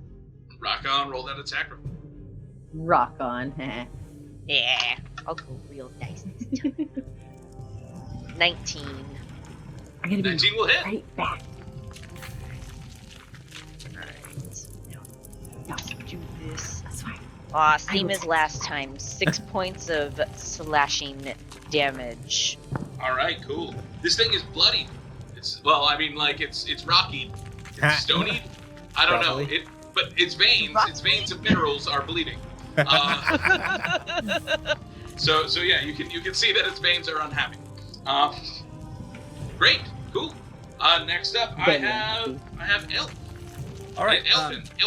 So I'm gonna go ahead and just kind of look around and be like, I think it's time to bring out the big guns. I'm gonna kind of whip out my pumpkin launcher here and see if I can use that on this thing. Ooh, You may. It is statted as a heavy crossbow. Okay. And for funsies, you have proficiency. So Okay. Pumpkin proficiency.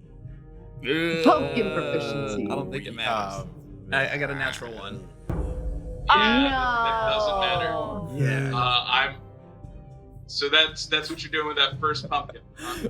Yeah. The first pumpkin with the extra fire. With the extra fire damage. Yep. You have kind of, it's kind of a misfire. It doesn't damage it. But that first one, like, you pink, and it just doesn't go anywhere, and it pops in flames in front of you, and you now smell a little bit pumpkin spicy. Well, that's pleasant, at least. Ooh. Alright, anything else on your turn? No, I think I might just try to like kind of step to the side a little bit and just kind of like move a little bit to see if I can kind of distract it a little bit, just so. Alright, you know. alright. Yeah. Cool. As a bonus action, you can do a performance check. Tell me a little bit of what song and dance you do to distract. So I'm imagining the scene in Jurassic Park where he's got like the flare or something. So he's kind of like, hey. All right. So I'll try that. You said performance check? Performance check. Yep. Oh, okay. 17. That'll do it. All right. That gets it. You're set. Yeah, you have successfully distracted it, and it's turning and looking at you like, what's this person doing? It throws angry pocket rocks in your direction. It doesn't actually throw you because its turn hasn't come up. But when it does, you have a suspicion it's looking at you. Oh Great. no. Kel. This time I will cast Searing Smite as a bonus action. Ooh. And now my great sword glows bright white flame, and I will make another attack with it. That's a 9. That's not gonna hit. Oh. I'm sorry. I've never attacked rocks before. It's new. Well, the good thing is that since you don't attack, you don't dull your blade either. You're keeping it nice and sharp for the other things you're gonna fight later by whiffing. And now it is its turn. It's not very happy with this. It's gonna turn to Alphen and try to attack. Let's see. Does a 14 hit? Does a 14 hit Alphen? Yes, it does. All right. No! This big old thing, even at disadvantage, it manages to come up to you and do a little bit of damage. It smacks you for 4 damage. Because it has spindly little arms. Alright, and it makes a second attack. It will try again. And it will also hit 16, so it's gonna manage to hit you twice. This time it does 7 damage. It's feeling rough and tumble. And Shakira emerges. Shakira, this green thing from behind. You thought this was a plant. It looked like a tree, but as it turns, you notice that no, those are hips, not tree hips, but hips, and they do not lie. And they come spinning towards, and it does this dance, whirls out, and she lands, and she looks at you, and she strikes a pose, and she declares, hold on, let me make sure I have the right lines here. Back off my boyfriend! Dwayne, are you okay? And with that, Dwayne turns and rocklessly grinds, and he makes grinding sounds that go, I'm okay, baby. And with that, Shakira has entered the fray. She gets in between a bunch of you. Oh my god, my wall came down again. She gets between a whole bunch of you and spins. She does a hip attack. I think Kel and Elfin, and Leopard, you're nearby, but you're on the back side. So I think she can only get Kel and Elfin at the same time. So both of you can make me a dex save to avoid hips don't lie. Oh my gosh. Which is now the official name. Dexterity save. 9. Oh no! You are not prone, and you take. You take 3 damage as you as you fall on your butt. I fall on my butt. No! Those were impressive hips. Alfin, how did you do against hips don't lie? I got a 14. You managed to evade hips don't lie. You do not lie, unlike Kel, who does. On the ground. And yeah, you've evaded her, and that was her turn. Sarah. Okay, so Al is now on the ground. I'm like, you're fine, buddy. And so,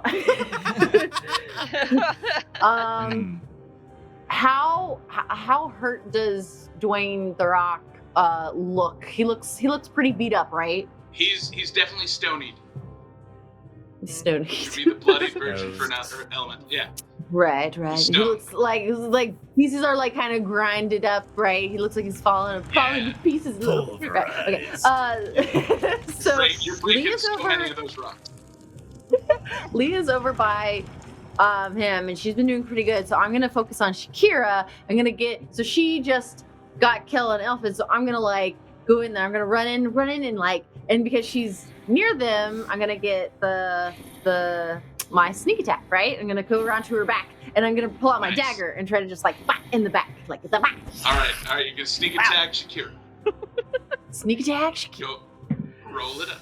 Okay, I got a 7 to hit, which is not. I'm afraid that's not going to do it. Her AC is small and humble, but unfortunately, not quite that. Yeah, you confuse it with mountains this time and fail.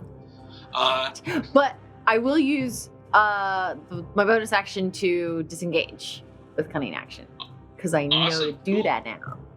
Yeah, and you can move away. Perfect. So yeah. All right. So come in, bop, didn't work. out again. Like Zara's just like fast. Awesome. Yeah, and you can even walk by your buddy Dwayne, and he won't be able to attack you with that disengage. So yeah, you're able to easily evade both of them. And Leah, it is your turn. All right. She's going to. How tall is the golem?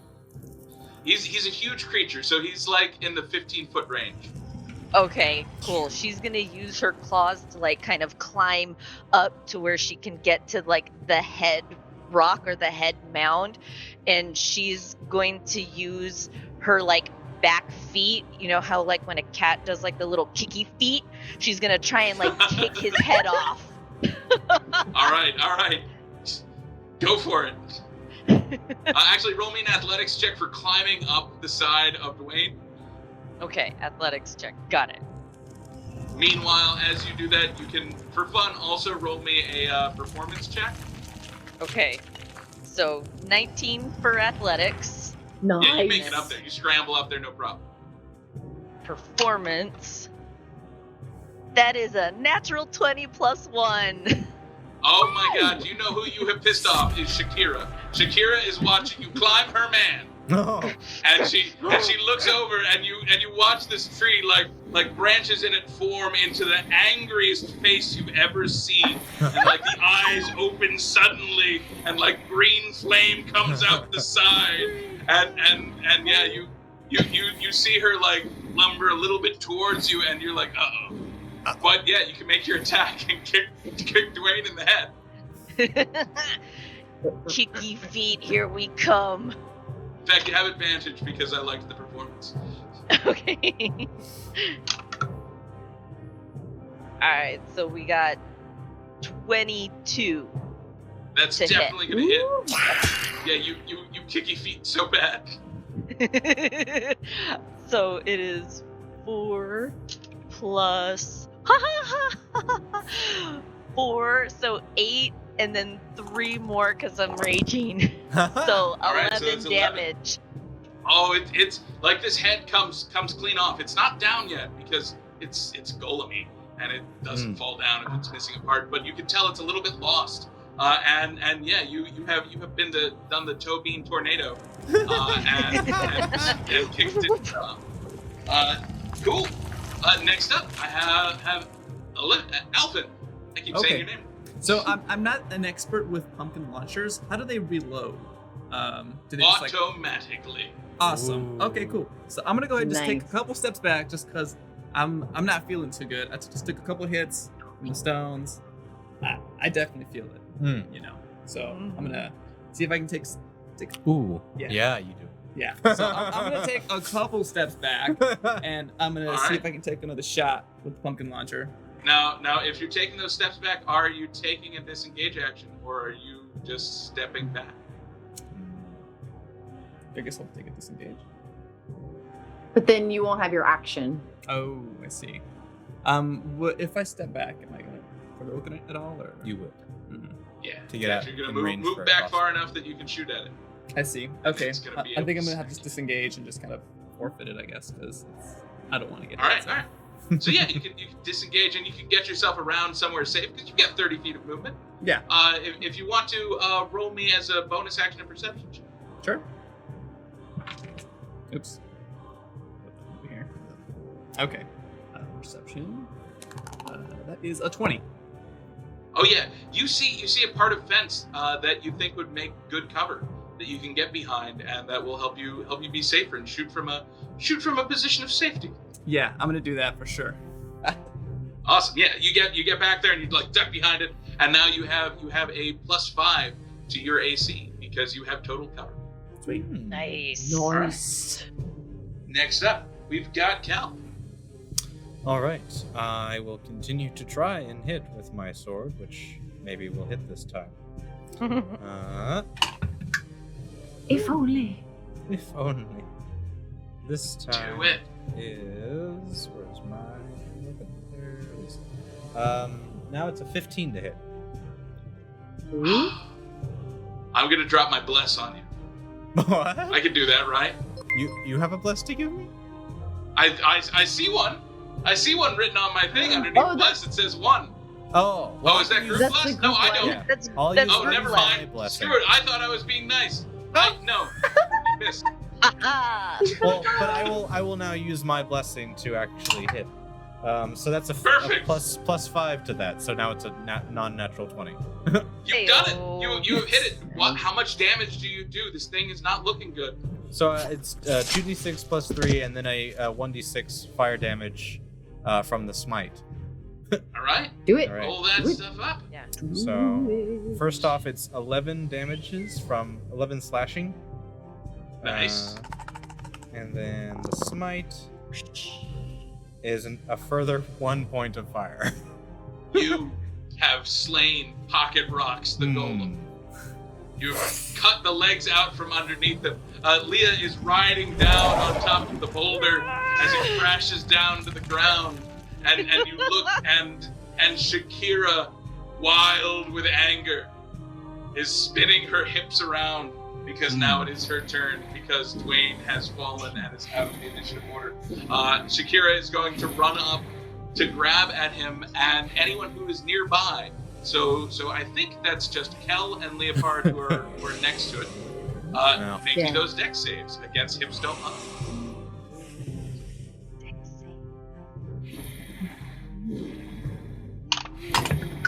That's angry Shakira. That's an angry Shakira noise. Right. That's an 11.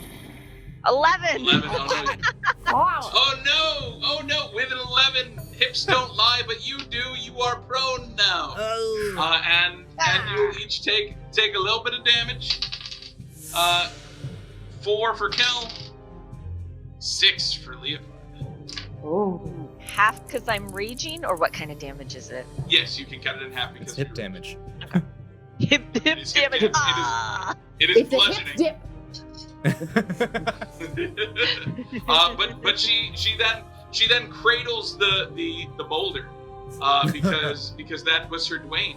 And Zara, it's your turn. You can make an inside check as a bonus action if you would like. I will do that. All right. 17 Cunning insight. action. Insight is so 18. 18. All right. You see that Shakira here is she's so sad. She may not attack you if you leave her alone at this point and get away because she is distracted by this boulder that was her love. So sure. I'm gonna Kel got knocked down and Leah got knocked down. I'm just kind of gonna be like, come on, ladies, let's just go. And as she starts moving away, and as she's moving, she kind of moves through some of the pocket rocks and scoops them into a bag as she's running. She's like, let's go. All right. Roll me a D8 for how many pocket rocks. 4.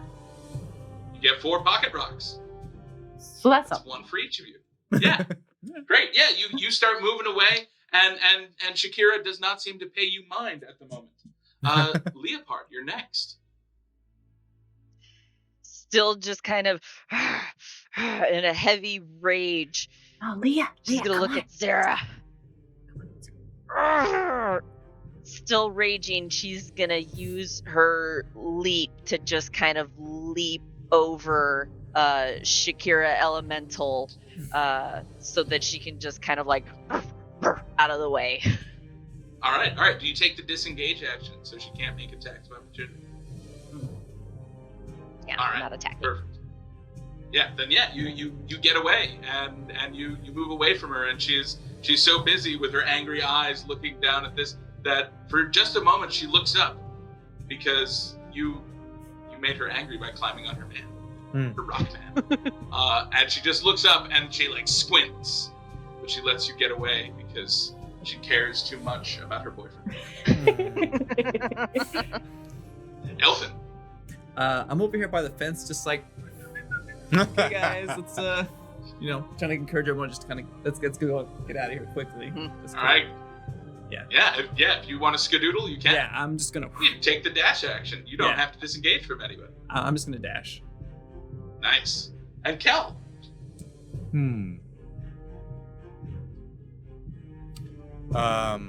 still on the ground, he starts to just kind of slide back a little bit away from the fight, taking the disengage action as well.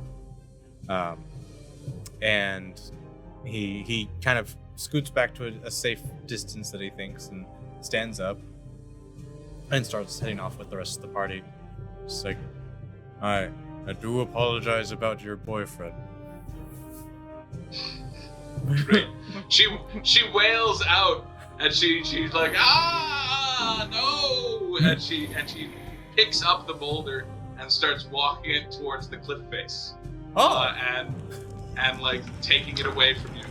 And yeah, you can all run and escape. You all run head up where you're supposed to go, right? Yeah. That is great. So now that we've all agreed that you've done that, we're gonna go back to the story of Algebra, who's been left alone, unconscious. Oh no. We'll come back to him later. He has so many pocket rocks now in front of him. He has like the mind of all the pocket rocks. We did him. But yeah, you managed to make your way up, and you can make the rest of the way up to that guardhouse. And if you want, you can sneak in a short rest and show up a little bit late, and blame it on something else. I'd love that. All right, if you take a short rest, go ahead and roll up the hit points and whatnot that you get from a short rest, and renew all the resources that you get on a short rest. You've got what have you got? You've got some hit dice to roll, and I think the wizard can probably get back a spell slot with Arcane Recovery. Mm-hmm. I think rages are on long rests, so I don't think they come back on a short. No, yeah, they're long rest. Okay, gotcha. Cool. Then yeah, as you guys tally that really stuff quick. up, I'm gonna be right go back. Just keep going.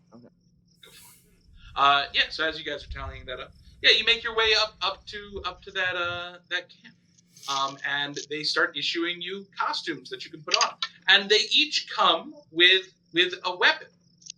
Each of them has basically a fine sword, a long sword that's silver, that they bestow upon each of you in order to fight these undead hordes for the night. But you can each choose what kind of monster you want to dress up as. You can pick to be a giant. You can pick to be a wolf. You can pick to be a bear. Or you can pick to be one of the rarest and most cunning beasts that they have, an Arakakra. It seems like there's some legends of some birds that used to come up here every once in a while. And so yeah, you can be an Arakakra. But yeah, you can dress up however you would like in one of those costumes, and then get ready to be sent out to the front to face the undead.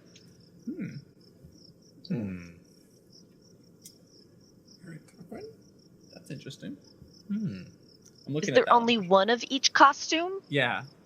There are a couple of each. Oh, okay. So there's enough that if a couple of you want one and one, you can get. Yeah. And while you're there, you'll meet Constable Griffith, who Kel knows.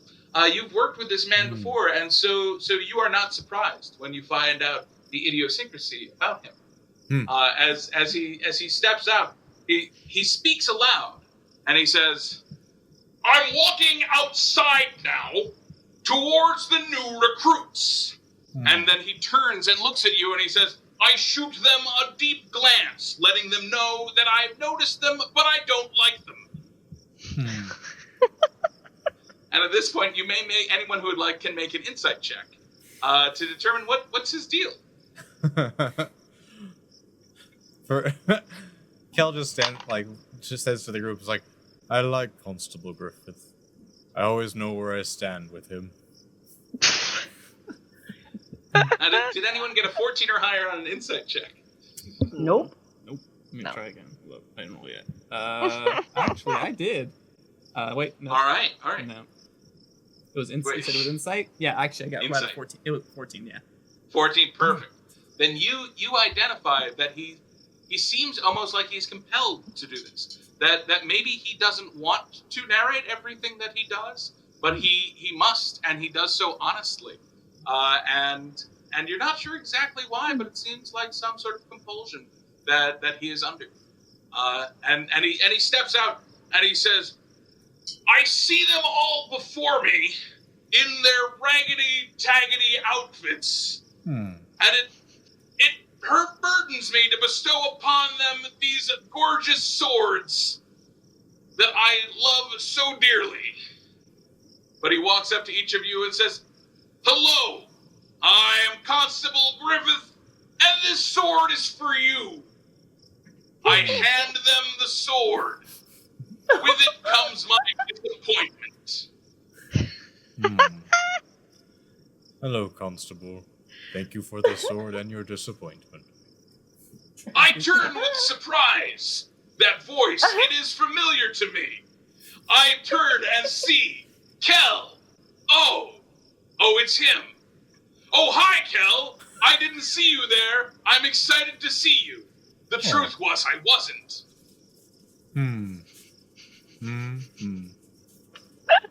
Just like last year. Is he normally like this? Oh, yes, every year.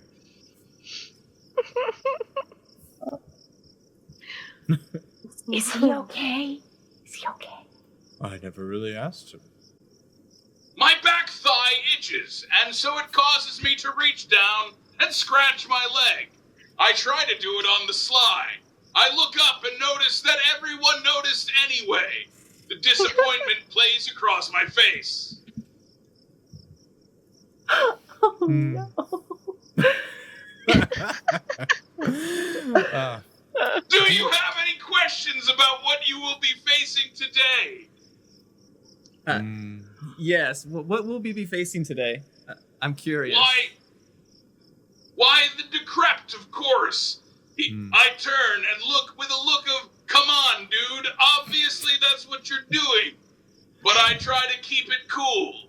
I think I do.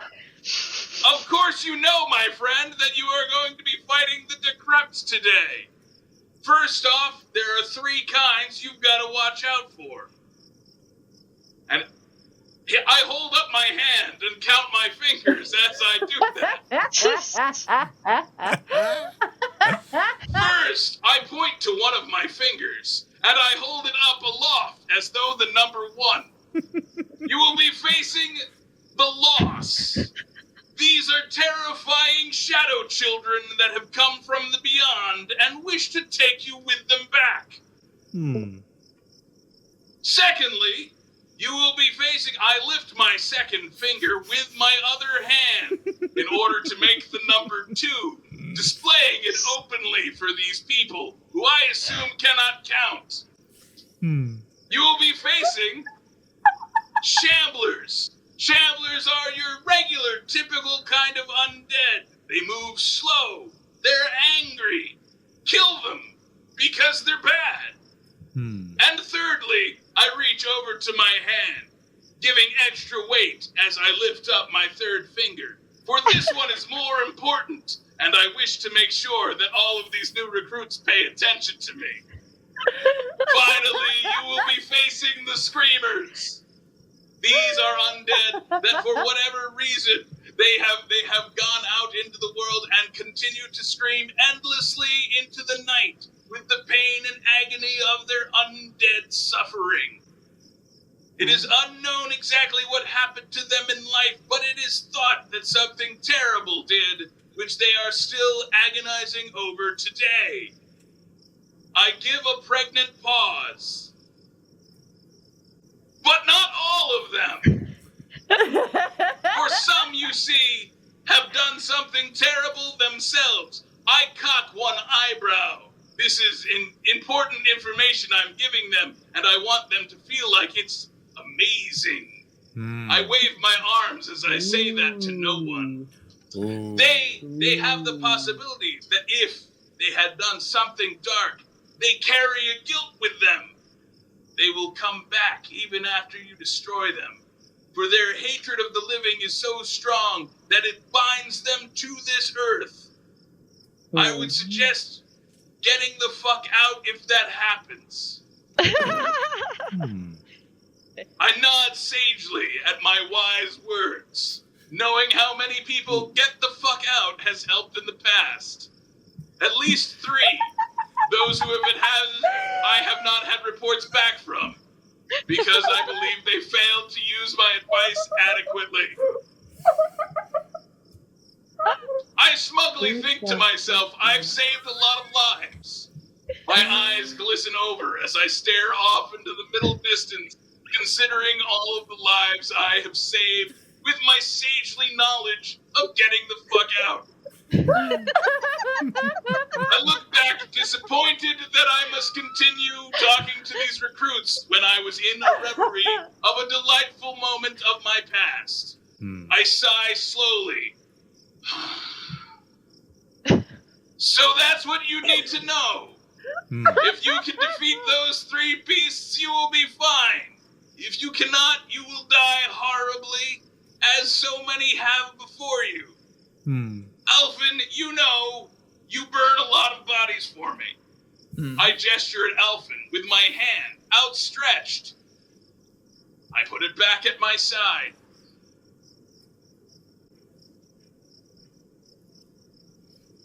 I reach out. Are you trying to shake my hand? Yes, I will reach out and shake your hand. I think it is strange that he wants to shake my hand. I know how he is covered in soot, and yet I do it all the same because I feel honor bound. I reach out and grasp my fingers around his. I lift them. I drop them. I lift them and drop them again. This has been good. That's enough.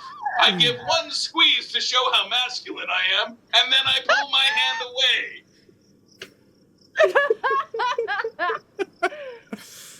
This is amazing. Oh my god.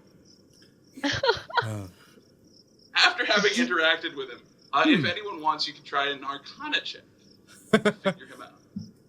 Or a Persuasion check if you want to. Oh, Kel just assumes that this is just how he is. He doesn't care. I'm gonna attempt an Arcana check just to see. What this just seems kind of weird. So, nope. I got a 7. Yeah, you're not sure. You're not sure. Not sure. This is probably just how he is. It's totally fine.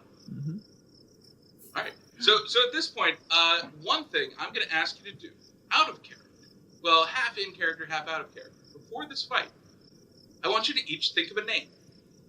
Just a name. It's a throwaway name, but I just need each of you to write down a name and have it written down in front of you. You may need it during this fight.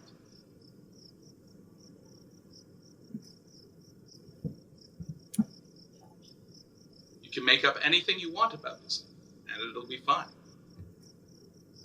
It'll be fine. Totally. 100%. Yep. And then once all of you have taken the time to just write down any name, and doesn't matter. You may prepare. What would you like to do to prepare before you go fight in these ruins against these undead? The sun is starting to set.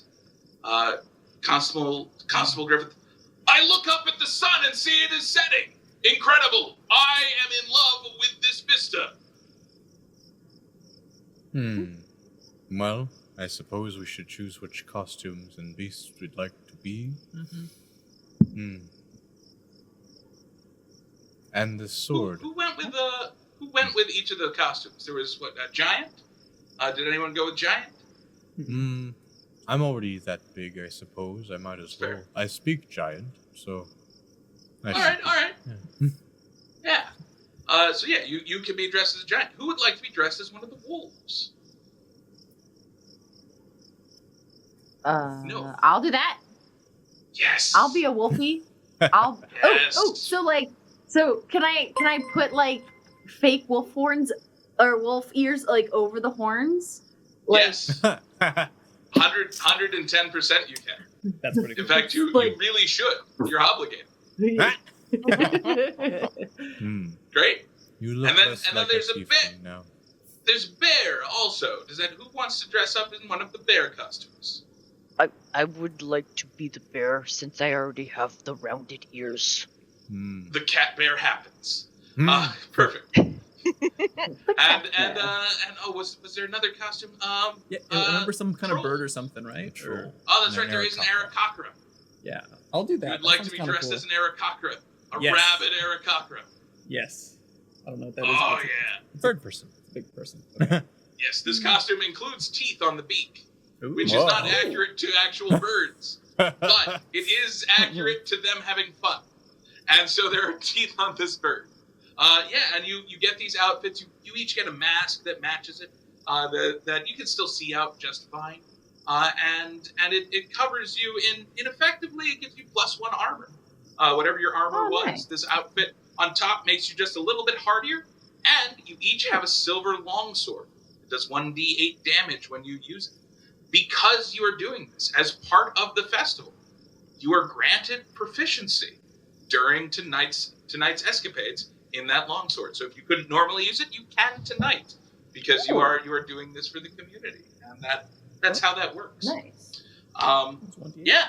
And as you start heading out, once you're all set, you've done any pre-casting, any prep that you want to do, and you've gotten your little bit of rest. You see that there are pyres burning in front of you. Look out into the night. You see 3 of them. There are 2 that are close, 1 that's further out, just enough that you can see that things are starting to move by it. You see forms out there, and you know that they're not your friends, because there is, like I said, there's another group of 4. They got here on time because they didn't stop to fight a pocket rock skull, and they're also at the front in their regalia, but they're not as far ahead as you see these forms moving near that fire. Anyone who wants to can make a quick perception check to spot what's out there. Yeah. Absolutely. Natural 1. 18. All right. With the 18, you see 2 different things, and you hear one thing as well. You see these shadowy children. They seem to be 3 feet-ish tall, maybe getting close to 4, but they calmly walk, and it looks not so much as a shadow, just like an absence. Like light that passes through there gets a little muddied, and it's a little missing. It feels like that spot is empty, and more empty than just filled with air, but just empty to this world in some way. Like it's folded it in somehow. And you see them very calmly and slowly walking by. You can notice that they are partially translucent, and you can gather that they are incorporeal, but they still look like they are sinister, because they're creepy shadow children. You also see more adult person-sized zombies coming your way, and they're slow to move, but they seem to, every time there's a noise, they seem to turn towards it. You gather that that's what they listened for, and that in fact that's probably a good warning sign that more are coming if there's noise. With the 18, you would also hear on the edge of the hills, you hear screaming. It's endless. Gotcha. It does not stop. They do not take a breath. And they just scream endlessly, which on the plus side means there's an early warning system for when the undead come. On the downside, you have to hear it. And as they start screaming towards you, you notice that some of those Shamblers have gotten within range of your attacks. Let's roll some initiative. Okay. All right, let's do.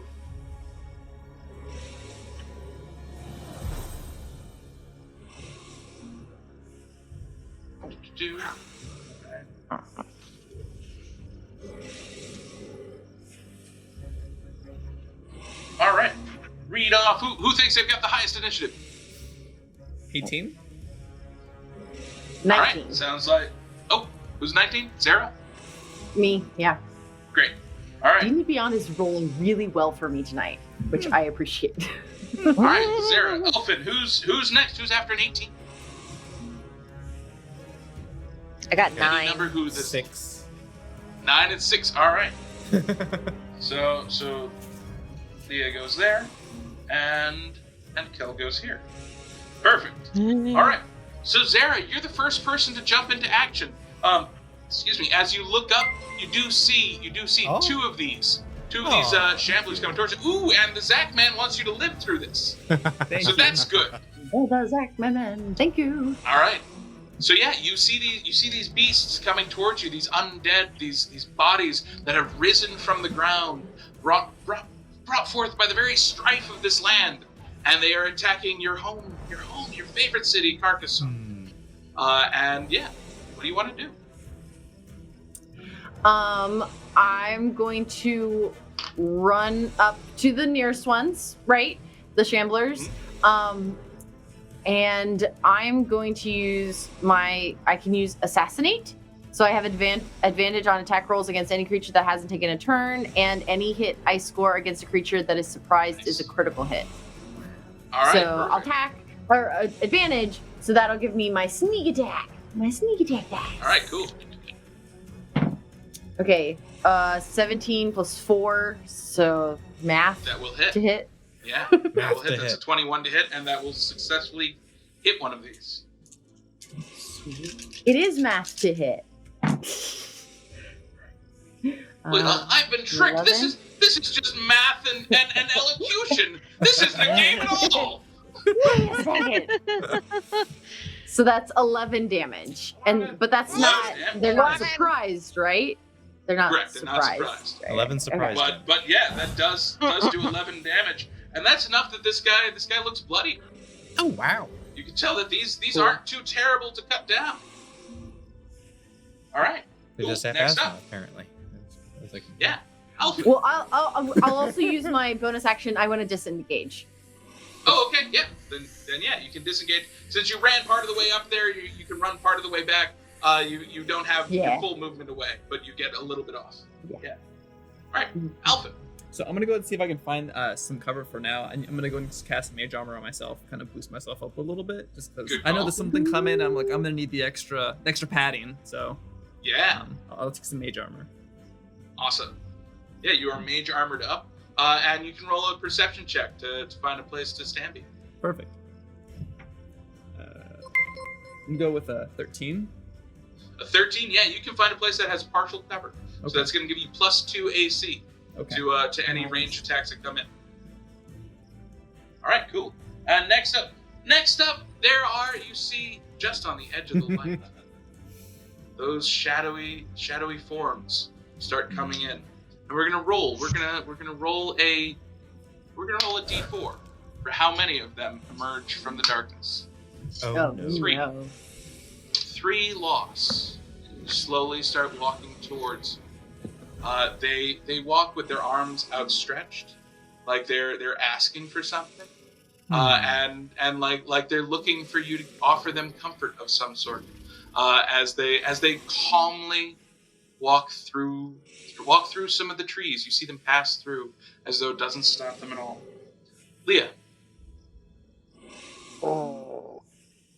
I'm going to go up to the nearest one, or the one that's approaching first, and then I'm just going to take a swipe with the silver longsword. Awesome. Yeah, the first things up are the Shamblers. They're the closest things. Behind them are these lost. So yeah, go ahead and make an attack roll. Are you going for the same one that was attacked before, or are you going for one of the other two? One of the other ones. Okay. And it's a 12 to hit. 12 will hit these. They are slow-moving bodies that are just coming towards you. So yeah. Sweet. And then I'm doing this two-handed, so Nice. say 7 points of slashing damage. All right, cool. Yeah, you do 7 points of slashing damage to it. This one does not quite look bloody, but it does look damaged. Awesome. Anything else for your turn? Am I close enough where, like, within 10 feet there's like a little cluster of them? Did I move close enough to like a Yeah. group I of them? think the 3 of them that are coming up front, they're probably clustered together a little bit. Okay, then as my bonus action, I'm going to use my daunting roar. So they must succeed in a wisdom saving throw or become frightened. Ooh, that's interesting. Let's see. Oh well, one of them rolled a natural 20. The other one that would be close enough because this is 10-foot range. Yes. Is that right? Okay. Yeah. Then yeah, with three of them, that's two of them can be stacked into that 10-foot. The third one will be too far away because that would be 15 foot. But yeah, unfortunately, they rolled a natural 20 and a 17. Ooh. So yeah, they're not frightened. Roar, and then when they're unfazed, just go. Pew. Oh no! Great. Next up, it is those Shamblers, and yeah, they're gonna come for you because you've drawn their attention, and you know you're barbarian-y. So they're into it. They're here to murder. Here for the murder. Does a 12 hit you? No. The other one runs up to you. Then none of them manage to hit you. All three of them come rushing up to you. They go, and they swing at you, but none of them actually manage to connect. And so you are safe for another day. Well, for another round. Next up, I have Kel. Nice. Thank you for gifting those subs. Wow. Thank Thank you. you for the subs. Wow. So I am going. I look out impressed at the subscriptions. Nice.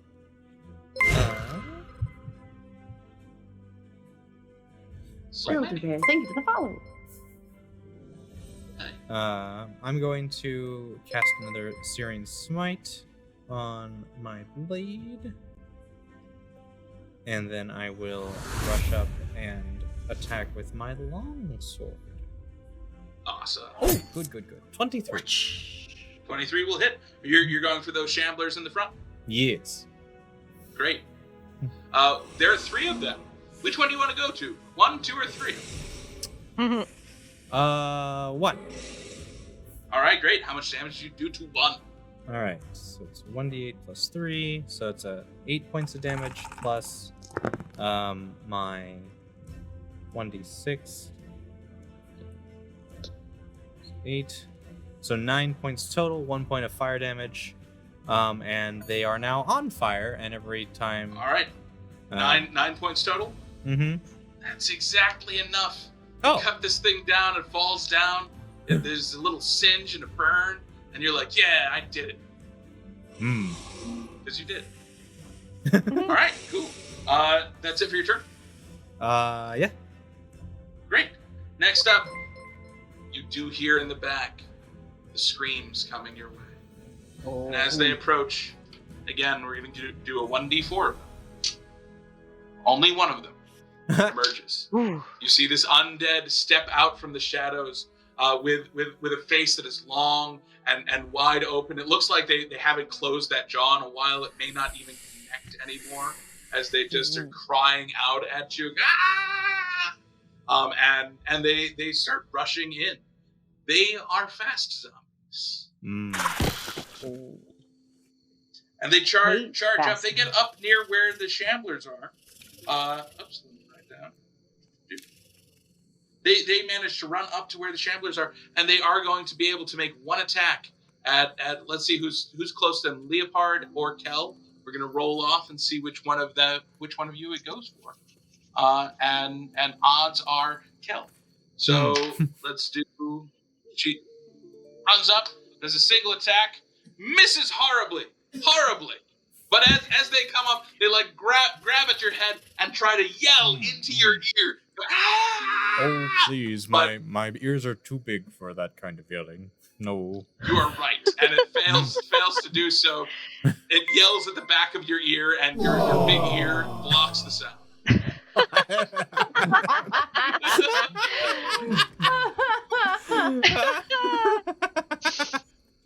Perfect.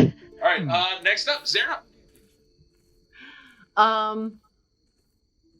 Oh my gosh. Okay, so seeing that the Fasty is like the biggest threat, I'm gonna go over to it, and I'm gonna with the big sword again.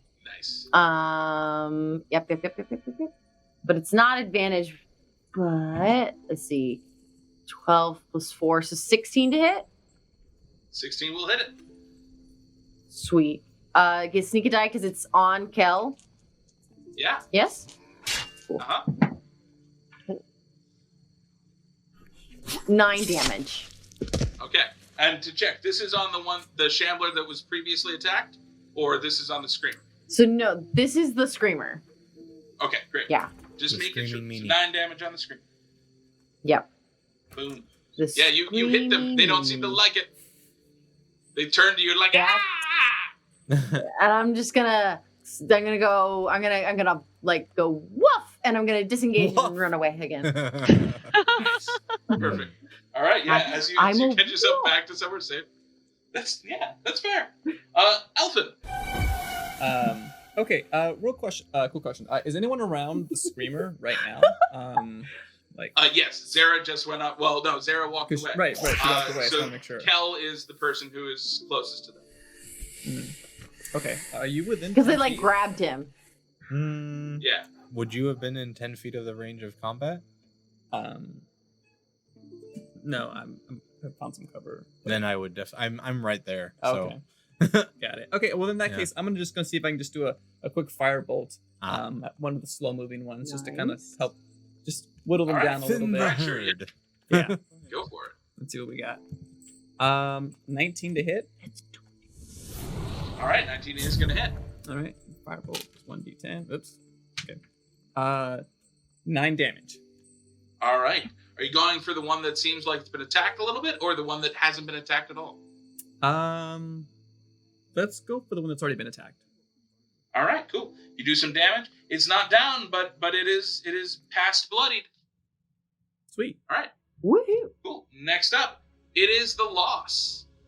So I think I've got 2 people who are up within range of the loss, and as they slowly walk up, one of them is going to go to Kel, one of them is going to go to Oh, Leopard, hello. and another one is going to go to Kel because Kel gets to be odds. Oh. So we're gonna have 2 of them attack Kel first. Does a 17 die. hit you? A 17 does Yep. not.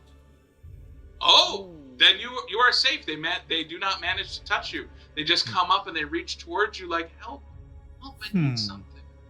And yeah, you are safe. The one that is attacking Leopard rolls a 3 and misses. So they're just up there, just standing near all of you, just like hands out, like, but I need help. I'm lost. They don't say anything. They're completely silent. In fact, there's no sound at all from them, which is just That's But you can see them say that with their eyes. They're just like, Yeah. help Leah. me, help me. And now it is Leah's turn. Well, before I take another swing at the one that I hit last time, I'm going to rage. Nice. And then I'm going to swing again at the same one with the silver longsword. Sweet. I like the sound effect. Gee.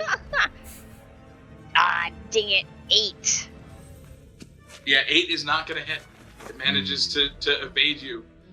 You bump into it. It just like you use the flat of the blade and it doesn't cut through it. It just kind of like bonk. Yeah. And it's Long dead and enough that Leah. like that didn't matter. It didn't need that bone anyway. All right, great. Then next up, I have it's the Shamblers, of which there are only 2 remaining. One of them is going to go after Kel, and this one rolls an 18. Does an 18 hit? no. Oh man, you're tough stuff. They're like, what's going on? They're not thinking very hard. They're undead. But the other one attacks Leah, and that's a 14. Does a 14 hit you? That is my armor class, yes. All right, so just barely hits you, and it's gonna swing out and do some. It does 7 bludgeoning damage. Take Punch. half that because I'm raging. All right, next up is Kel. You are standing there being a tank. Well, I suppose I should make you all run away. So I take out my holy symbol which is the phoenix. Nice. And I will cast. What is it called? Hey, Raiders, thank you. Oh wait, no, gifted. Yay. Sorry. You just saw R. I just saw an R.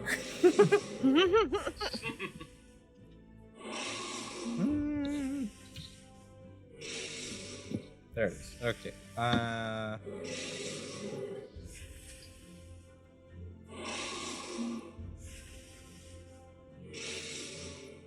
So as an action, I will channel divinity and use Abjure the extra planar. As an action, you present your holy symbol on each aberration, celestial, elemental, fey, or fiend within 30 feet of you that can hear you must make a wisdom saving throw. On a failed save, the creatures are turned for 1 minute or until it takes damage. All right, yeah, you do that, and I have some good news and bad news. The good news is it works exactly as you described. Yeah. The bad news is you described not the word undead in there. That is, as I was reading that, I was like, Yep. So, Oh well. So yes, all of the fiends that are nearby do turn, as do the celestials. Wait, hold on. You turned the celestials away. I guess. What do they have to make as a save again? DC 11. Oh man, do you just? Oh man, oh that's not a success. You have scared off something. You feel it get a little bit colder. Oh. You're not sure exactly what, but like something, like you found there was something out there in that area, and it is no longer there. It is turned away. I have a question. As a tiefling, do I count as any of those things? I don't count as any of those things, right? I think you count as humanoid and not as a fiend. Okay, cool. Because you can still be targeted by things that target humanoids, like hold person or things like that. Gotcha. Okay, good. Yep. Good. Yes, you are not run off by the paladin, but an angel. An angel was. Oh no! I mean, well, it says or. Does that mean I have to choose, or is it just? That means you get to do all of them. If you really want to try to exclude one, I'll let you make an Arcana check with that proficiency to be like, not these, but not these. Okay. Not the angels. 17. But the angels. Your better angels have been run off. Let's keep the divine health, Arcana please. 17 minus 2 for Arcana, so it's 15. All right, yeah, plus 2 that's enough that like you realize in the last moment that no, no. I believe in the spirit of the festival of first smoke, and that if in fact it is the fires of the phoenix, well then the celestials of the phoenix must be out here too, and they must be on the smoke. And so you think just in that last second, look, no, not those. Everyone, all of you, get away except you. And it works. You do not feel colder. You do not feel like the smoke spirit has left. Oh, But thank now God. you have an inkling that there is a smoke spirit about. Great. That's it for your turn. Yeah. Great. Screamers. There's only one of them, and it's right next to Kel. Yeah, it's not gonna hit this armor class. It just it paws at you while screaming at you. But yeah, it's not gonna hit you. Next up, Zara. Okay. So it's still screaming. Let's try to bop it again. Same thing, right? Same thing. +4. 19 to hit. And it's 19 still will hit right it. next to Kel. Yeah. Still right next to Kel. So we get the sneak attack dice. 6, 12, 14. 14 damage. That's enough. You managed to kill this screamer. Tell me a little bit about how you do it, and then I'm gonna have you roll some. So Zara, she's kind of chaotic. So she's like running around, but she's doing this like Have you seen like the dog girl on TikTok? She's like running around kind of on all fours, but like she's really fast still. She's like really getting into it. Like she put the wolf ears on. She's like, I'm doing it. So she keeps like coming into combat, and like she just has she has the long sword, but she also has like her daggers. And so like she has the long sword, and she has it like backwards, right? So like it's not pointed up, it's pointed back down. So she just keeps like slicing at things and like running in a circle and slicing things. So like she kind of sees the screamer like go to like yell at Kel, and like he's like whatever, but like, and so she just kind of runs up and kind of like jumps up and gets like right at the back of the neck. It's just like swing, and like she keeps moving. It's like really fast. All right. So it's just like swing, and just keeps going. Oh, I love it. Yeah, you sever the spine and the body starts to fall. And then roll me a d6 plus your charisma mod. Plus my charisma. Okay, d6. Okay, so I got a 2 plus a 1, which is 3. All right. Quick math right there. That's good. That's good. And as you slice into it, you see for just a moment, it looks like the vocal cords hold the body up, and it doesn't fall as fast as it should. You can tell that it's not the tension of the legs or the arms that's holding it up, but the vocal cords themselves, as they scream, are actually lifting this creature up off of the ground, just a millimeter or two and holding them up. But then as you cut them and you sever that spine and you break the neck, that's enough, and it stops and it collapses to the ground. But anyone who's witnessed that can roll a quick religion check. I am right there. Pretty close to it. Anybody got higher than a 15? Figure something out. That's an 8. No, I got 11. Then yeah, it's probably fine. This is normal, and you shouldn't be concerned about floating esophaguses. And yeah, great. Seems legit. So and that's it for Zara's turn, right? You have defeated one screamer. So I don't need to disengage. So I'm going to run up to one of the shambles, I suppose. We have are both shambles still up? There are 2 shamblers still up, yes. Yeah. So I'll run up to one of them and I'm just now standing next to that one. Gotcha. Yeah, all right, cool. All right, Alpha. Okay, I'm gonna see if I can just finish off that last one I hit. I'm gonna cast one more firebolt on it and see if I can get it. Sweet. Dirty 20. That's gonna hit it. All right, and we'll hit it for 8 fire damage. That's enough, and you burn it to the ground. You are in fact expert at burning bodies, and you've gotten a head start on this one. And it cinders and ashes and like falls down almost like it was Thanos snapped. I don't feel too good. Aggressive. And next up, we have the loss. There are now 3 people up there near the loss, and so they are going to split themselves amongst Kel, Zara, and Leopard. And each of them is going to make an attack. We'll start with Kel. It does not hit Kel and Kel's insane AC. Thank you for the raid. Thank you for the raid. Zara, does a 19 hit you? It does hit me. All right. It's going to strike you, and it's going to do 4 strength damage to you. Okay. It also pops my hellish rebuke. Ooh, so it needs to make a nice. dexterity saving throw. All right. It's going to do that. And it rolled an 18. Does an 18 make it? Does it need to? I don't think so, but now, hold on. It needs to make so it does not get, but it does take half as much damage. So it'll still take fire damage.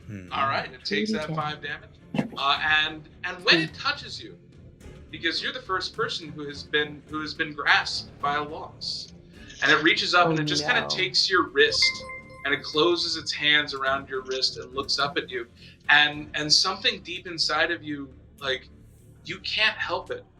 You are forced to say the name of somebody that you have lost, and you have a name written down in front of you. I do. This is somebody who, for whatever reason, somewhere in your backstory, it's a relationship that broke, it's a person that's gone. And as soon as you're touched by loss, their image is brought to their face. And you see that face and you remember that person. and you are forced to say their name out loud. What do you say when lost? Alina. All right. Alina. And for inspiration, who was Alina to Zara?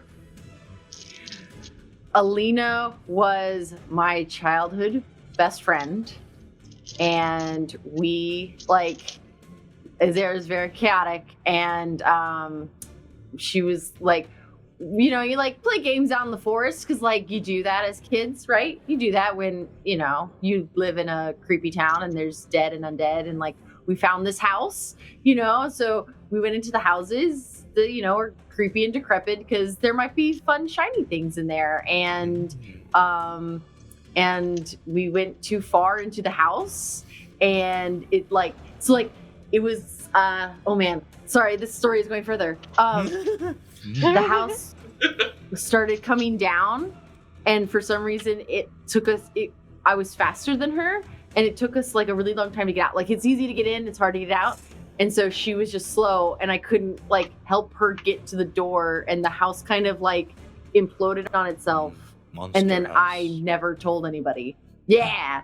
So then All right. I didn't ever, Alina just disappeared one day, and it was just assumed that she disappeared, and I didn't tell anybody.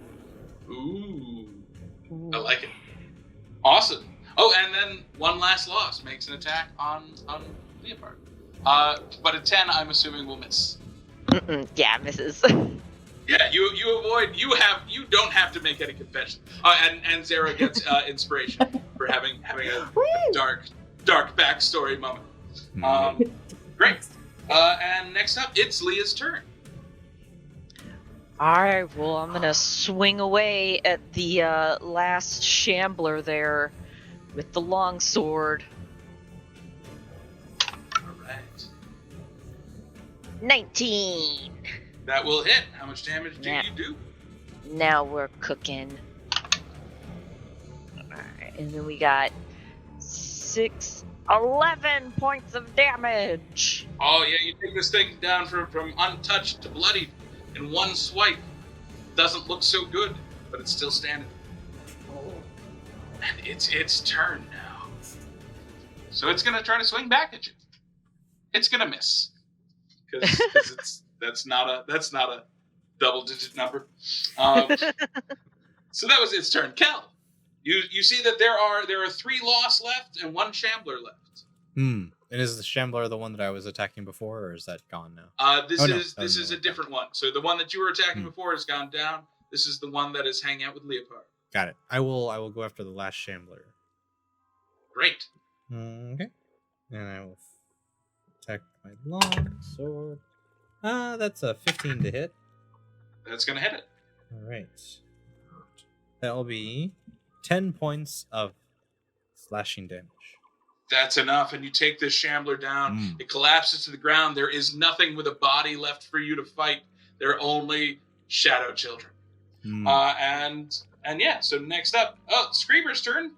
You do hear more screams coming from out there, but they're not yet getting close.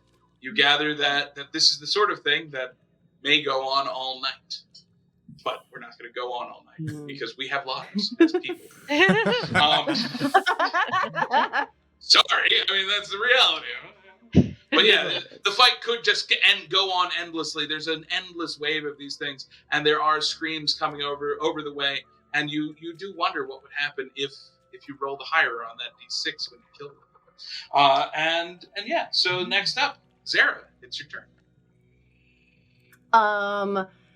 So does Zara understand that, like, it's just like memories? It's not like, oh my gosh, this is Alina, right? Yeah. You know it's not them, but like it makes you think of them, and for that moment you see them. So she gets like angry, sad that like, how dare this this creature try to like manipulate me, and that is angry, sad. Zara's angry, so she's gonna take a dagger. She just grabs like the first thing and like just tries to stab the loss right there. All right, with a dagger, so her. not your silver whip. Yeah, because she just kind of like grabs it. Gotcha. Cool. Yeah, go ahead and roll for it. No one else is like near me, are they? I don't think so. But I Not super. but I didn't move, so I can do the steady aim because I haven't Okay. moved. So that's Now, going does to give steady me aim require advantage. it to be ranged, or is it melee also? It just says you can give yourself advantage on your next attack roll on the current turn. Okay. You can great. use it only if you haven't moved. Speed is 0 until the end of the current turn. All right. Cool. Yeah. Have advantage to hit. Nat 20. All right. Okay, All right. so Roll it up. Roll that damage and double your damage dice. double my Including damage your sneak dice? Okay. attack. Yeah, because you did So have advantage, and so sneak attack will go off. So if I double it, do I just double what's on the dice, or do I double if I You do I roll roll the two dice d8s? twice. Yeah, so you roll roll the the dice dice twice. So you twice. do you do Two the dice d8 twice and over, 4 and then d6. whatever modifiers just once. Okay. Wow. Okay. Oh no, math. 10. There's another. So 10, 12. So 22 plus 5. So 27 plus Holy 2, crap. which is 29. Oh my God! You have done justice to the memory of your friend, and you just end this thing, even though it only takes half of the damage because this was a non-magical weapon and it is incorporeal. You just are like, no, and you ended it. You have filled the hole in loss, and it is gone. That one is down. You're down to 2 loss remaining. Awesome. All right, and next up, Alpha. Okay, so I'm gonna see. Are these lost? Do they move pretty quickly, or do you think they're kind of easy to hit, or they kind of lumbering around pretty slowly? They are taking their time, but they move at least as fast as a person does. So they have a 30-foot movement speed. Okay, sounds good. I'm gonna go ahead and just cast a magic missile on it, just to kind of get a feel Awesome. for it. Yeah. Yeah, go for it. Roll up that damage. All right. Where's my D4? Here it is. You're casting it at first level? Yeah. Just real quick. Yeah. Well, that sucked. 2 damage. Don't you get 3 missiles? 2 damage. Magic You missiles? should have at Is it least 3 3 missiles? magic missiles. Is it 3? Yeah, you always Yeah. have 3 darts. Yeah. And they all do 1d4 plus 1. Okay. Whoops. That's my bad, guys. Here we go. Let's try that again. 2, 5 plus 3, 8 damage. 8 damage. All right. That doesn't take it down, but that has successfully struck it. And it seems affected by it. Force damage does bypass their resistances. So cool. Yeah, success. And it's their turn. That's great. No. All right, so the one that was on Zara has been taken down, and so there's one on Kel, and it's not going to hit Kel because Kel is a tin can. And then there's one on Leopard, and it rolls a natural 1, so it does not hit Leopard, and everyone's names are safe for one more round. All right, so Leopard, it is your turn. All right. Is there a loss right next to me, or do I need to Yes, move towards? There's one. Yeah, there's one next to you. Perfect. So I'm going to reckless attack with the longsword Ooh. against this. Nice. Go big or go home. Ooh. Okay, let's see if I can do better. 23 to hit. That's gonna hit. Yeah, absolutely. You've struck it. You have done better. That's good. All right. And then still with the 2 hands. Nuts. That's still 6 points of slashing damage. Nice. All right. Yeah. 6 points of slashing damage with a silver weapon. You said. Mhm. It's effective. Mm. Great. Next up, Shamblers are all dead. They don't have a turn. Kel, Mhm. it's your turn. Sorry. Ryan. Sorry. Yes, I heard Kel and it didn't register.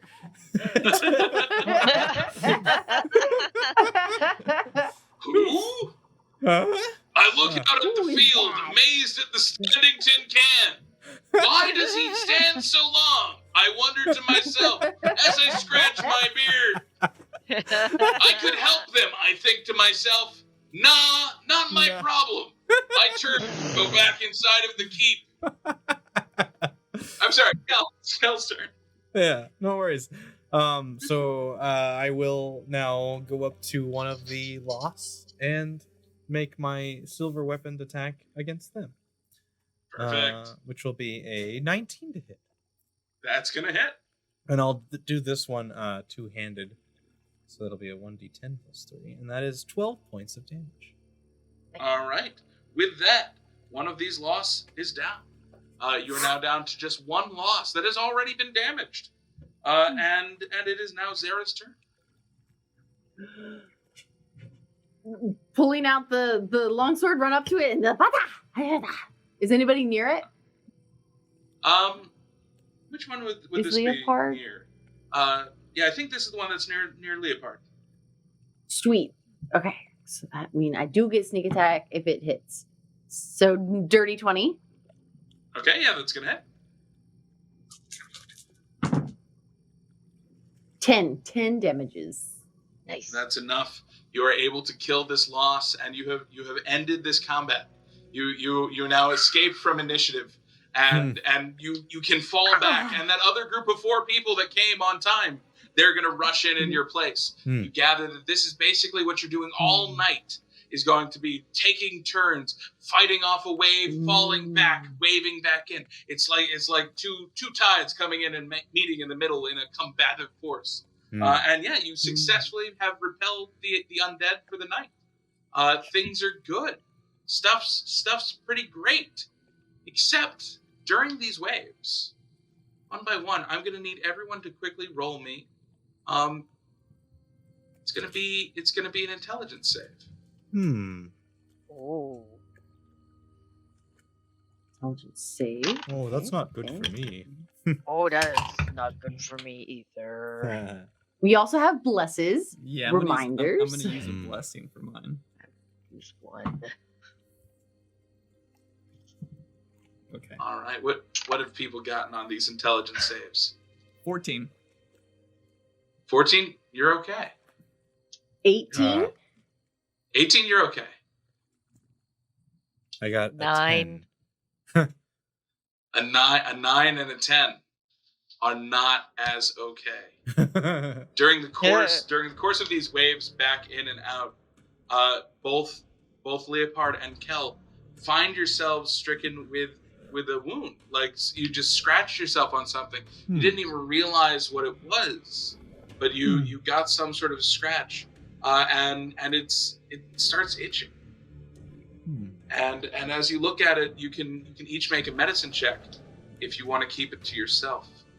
What has happened? I'll go ahead and show Zara. It All right, then is. Zara can also attempt a medicine check. Yeah, I'll definitely attempt a medicine check. That's a 14 medicine on me. All right, 14 medicine. Ah. You notice that around the wound, your hair is thicker. It is slowly closing in. It seems to be that the wound is already on the road to mending. I'm going to use my inspiration to reroll. Is inspiration a reroll? Yeah, you can do that. Go for it. Yeah. I'm gonna do that. That was cocked. Okay, so medicine. That's a 13. All right. With a 13, you're going to notice the same thing that Kel did. When you look at the wound, you see that around it, the skin has turned a little bit a different color, and that the hair there is thicker. It's more animalistic in nature, and that the wound seems like it was more severe, but is slowly closing up. Leah, that's really weird. Let's just keep an eye on it. I mean, like, do you feel okay? Do you feel okay? It doesn't look right. It doesn't match my fur. Okay. Well, let's keep an eye on it, okay? All right. Okay. And then you can head back into town.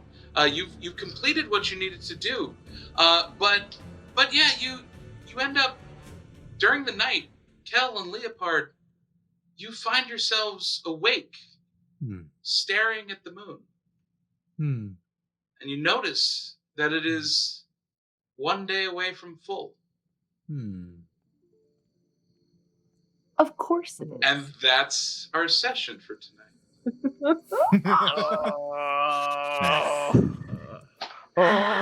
All right. So yes, success. You have celebrated the day of first smoke. You have wandered around town. You got soup. You got pocket rocks. You did all the most important things that you need to do for this celebration. You even went to a church. Ridiculous, I know. And now you have successfully dressed up as the monsters, the Forge themselves, to repel the undead and keep your town safe for one more night, giving the opportunity for those children to sleep safe that night and for them to go on with their lives, thinking nothing could possibly pose them danger. Nothing at all. There's only two of you who might. But that's it. And we'll find out exactly what happens with that next week. Next time. That's awesome. Oh wow, that's cool. Whoa. Right, yeah. Thank you all for playing. Yeah. Oh, and thank you, Hazard Red. I like that name. Haze Dread. Oh, Haze Dread. oh, that's Haze probably, Dread. that's Haze probably Dread. more correct. Hazard Dread. Hazard Dread. Thank you for the follow. Thank you. Zaboomafoo. I don't know. Everybody can have it. But yeah, great. Woo. And yeah. Thank you guys so much. So do we know who we're rating tonight? We will in a second, but before we go into who's rating, thank you so much for joining us tonight. And if you think the show is worth at least $1, consider joining our Patreon, where you can be one of our several few, like our Patreon producer Jason O'Dowd, as well as our associate producers Indies Keep, Jessica Gillespie, Liam Huddlemeyer, and Mitchie909, as well as special thanks to all of our felted friends and family. If you donate at tiers 3 or above, you can get a lovely Perception Studio pin that you can only get on the Patreon. And every 3 consecutive months, you can get a new pin sent to you. Currently, we have the Chunk Kawaii pins, but soon we will be sending out our Brian pins. So be ready for those. And apart from that, hope you had a fun time tonight, and remember to tune in on Monday for Cinephilia at 5:30 p.m. over on the And YouTube. Dick Sword, everybody. Dick Dick Sword. Sword. Dick Sword, everybody. Dick Sword. TBK. What? TBK Roleplay. We are rating. Hey. Nice. All right, y'all. Have a good weekend. See you next time. All right. Bye.